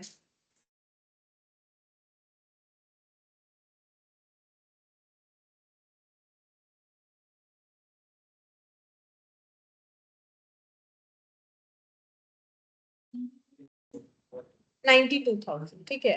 আর টোটালটা কত হচ্ছে 19,72,000, इस लेजर का टोटल हो रहा है, ठीक है। और इसका जब प्रॉफिट निकालोगे तो वो प्रॉफिट हम लोग का आ रहा है 92,000।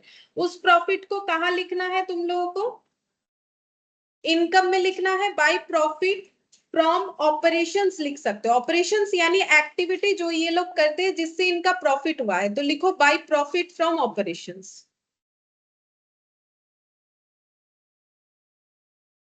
और ये वर्किंग नोट नंबर कितना था याद है? 4 था क्या? वर्किंग नोट नंबर 4 92,000, ठीक है, ये लिख दिया। अच्छा, और कौन सा क्लोज करना बाकी है? क्रेडिटर। क्रेडिटर को क्लोज नहीं करेंगे तो क्लोजिंग बैलेंस शीट में क्रेडिटर कैसे लिखेंगे? बोलो, क्रेडिटर को कैसे क्लोज करोगे?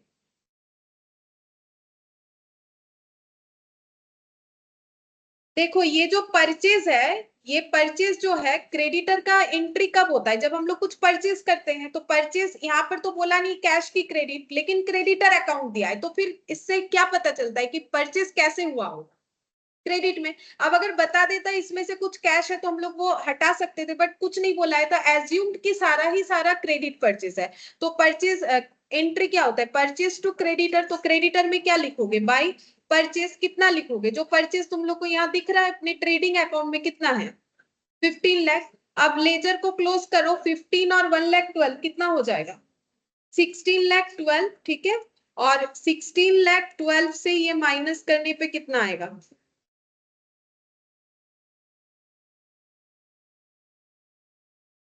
92। उसको क्या लिखोगे? To balance sheet closing creditor कितना हो गया? 92,000। और ये 92,000 कहाँ लिखना पड़ेगा? बैलेंस शीट में, करंट वाले बैलेंस शीट में लिखना पड़ेगा क्रेडिटर बोल के 92,000, ठीक है। अब बचा सिर्फ ओपनिंग बैलेंस शीट को क्लोज करना, वो क्लोज करने से ही हो जाएगा। तो मेरा यहाँ जगह नहीं है तो हम ऐसे करके इधर साइड में लिख रहे हैं, देखते हैं कितना होता है। 10 13 850 प्लस 5 लाख और 3 लाख, 8,80,000 प्लस 5 लाख प्लस 12,000 और 1,000 13,000, 14,06,850, ठीक है। ये आ रहा है 14,06,850, ठीक है। मैंने ऐसे लिखा है क्योंकि जगह नहीं है। 1,50,000 माइनस 112, 15 और 1,50,000, 10,29,850, ठीक है। कैपिटल फंड आ गया बैलेंस करके 10,29,850। अब इसको कहाँ लिखोगे? बैलेंस शीट में कैपिटल फंड में लिखोगे 10,29,850। अच्छा, अब क्लोज करो। इधर डेफिसिट आएगा, इतना हम बता देते तो तुम लोग उस हिसाब से टोटल लगाओ। इधर टोटल लिखो, डेफिसिट आएगा, ठीक है। देखो कितना आता है।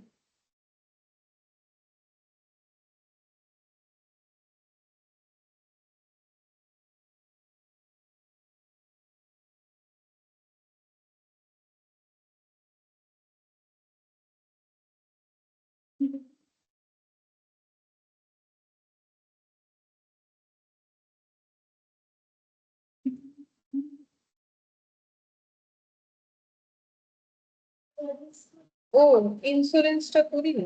अच्छा, देखते हैं इंश्योरेंस का छूट गया, देख लेते हैं इंश्योरेंस कहाँ था। प्रीपेड इंश्योरेंस बोला है, ये हम लोग का प्रीवियस ईयर वाला है, ठीक है। तो फिर यहाँ पर इसका एडजस्टमेंट क्या होगा बोलो? नहीं समझे? प्रीपेड इंश्योरेंस का अगर हम लोग एक अकाउंट बनाते हैं तो प्रीपेड इंश्योरेंस हम लोग के लिए क्या होता है? एसेट होता है। ये मेरा क्या है? ओपनिंग एसेट है, क्योंकि ये सब ओपनिंग डेटा था ना। तो ओपनिंग एसेट को किधर लिखोगे? To balance BD 1,000। और इंश्योरेंस का डेटा कितना लिखे हो तुम लोग अपने वहां? 5,000। उसका मतलब क्या था? इंश्योरेंस पेमेंट था। तो इंश्योरेंस पेमेंट का एंट्री क्या होता है? टू कैश, ठीक है। तो ये टू कैश हो जाएगा कितना? 5,000, ठीक है। मतलब इसका इंश्योरेंस अकाउंट बनाओ। तो ये प्रीपेड इतना था और करेंट ईयर पे इतना पे किया, तो टोटल कितना हो गया? 6,000। तो इसको क्या लिखोगे? By income expenditure. अब ये तो मैंने अकाउंट करके समझा दिया, बाकी लॉजिकली बता देते हैं। हम लोगों ने 5,000 पे किया है, ठीक है, जिसमें प्रीवियसली हम लोगों ने प्रीपेड किया था। तो वो प्रीवियस ईयर में प्रीपेड था, मतलब तो इस साल का खर्चा है, तो फिर इस साल में वो ऐड होना चाहिए। तो वो इसीलिए उसको ऐड करना पड़ेगा। तो ऐड 1,000 पर, ठीक है। ऐड प्रीपेड है लेकिन ऐड हो रहा है क्योंकि प्रीपेड ओपनिंग का है, ठीक है, ओपनिंग का है। ऐसा मत सोचो कि प्रीपेड होने से ही हमेशा लेस होगा, ऐसा नहीं होता है, क्योंकि ये ओपनिंग ईयर का है तो 6,000 ये मैंने किया नहीं था, ठीक है, ये कर लिया, और इसको और एक जगह भी तो लिखना पड़ेगा, लिख दिया है वो, लेकिन ये तो ओपनिंग बैलेंस शीट में जाने वाला है, वो ऑलरेडी लिख दिया है हम लोगों ने। अच्छा, यहाँ पर मेरा पता नहीं कहाँ तक का टोटल किया था मैंने, फिर से देखना पड़ेगा। 366 14,000 तक का किया था, चाहिए प्लस 8,000 प्लस 4,000 प्लस 6,000 प्लस 43 और 49, 43,000 और 49,000, 4,76,000 आ रहा है, 4,76,000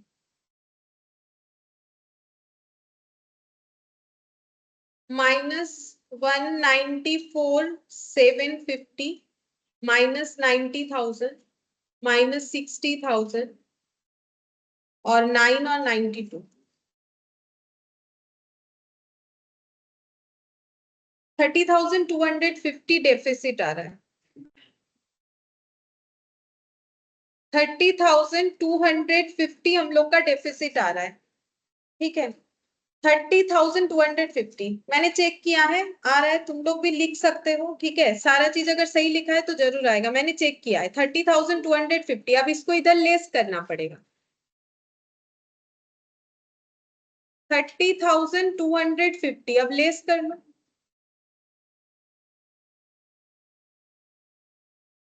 10,29,850, 9,99,600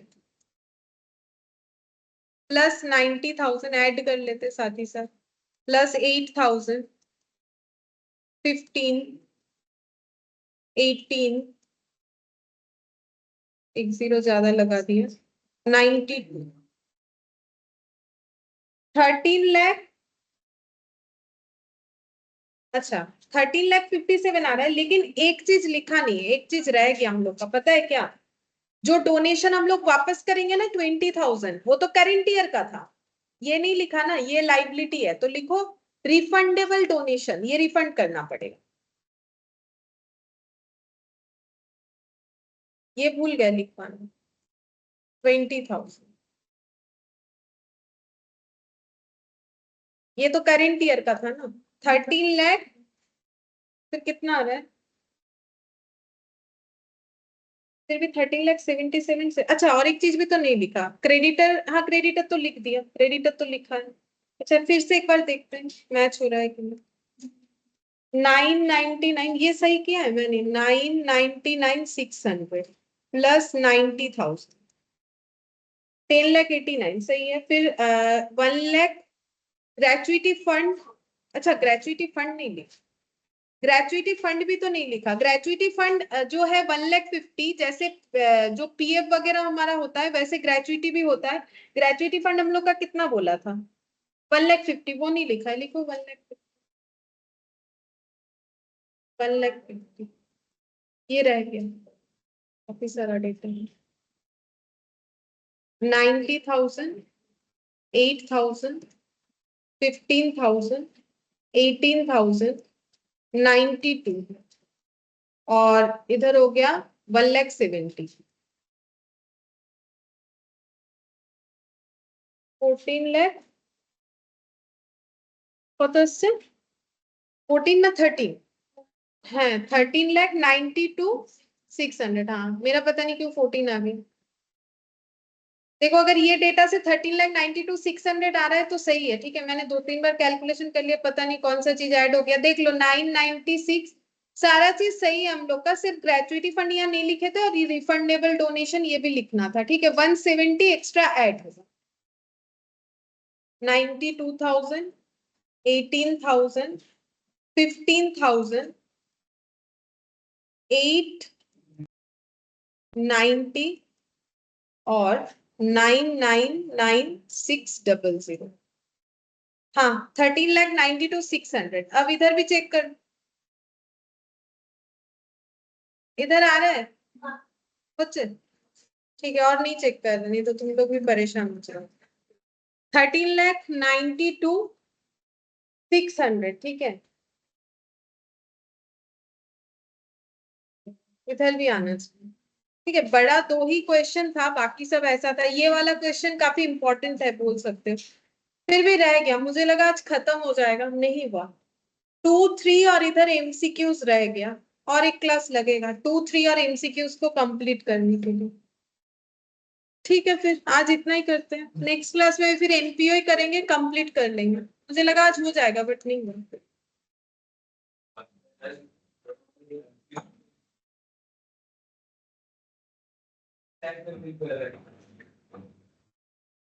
Thank you.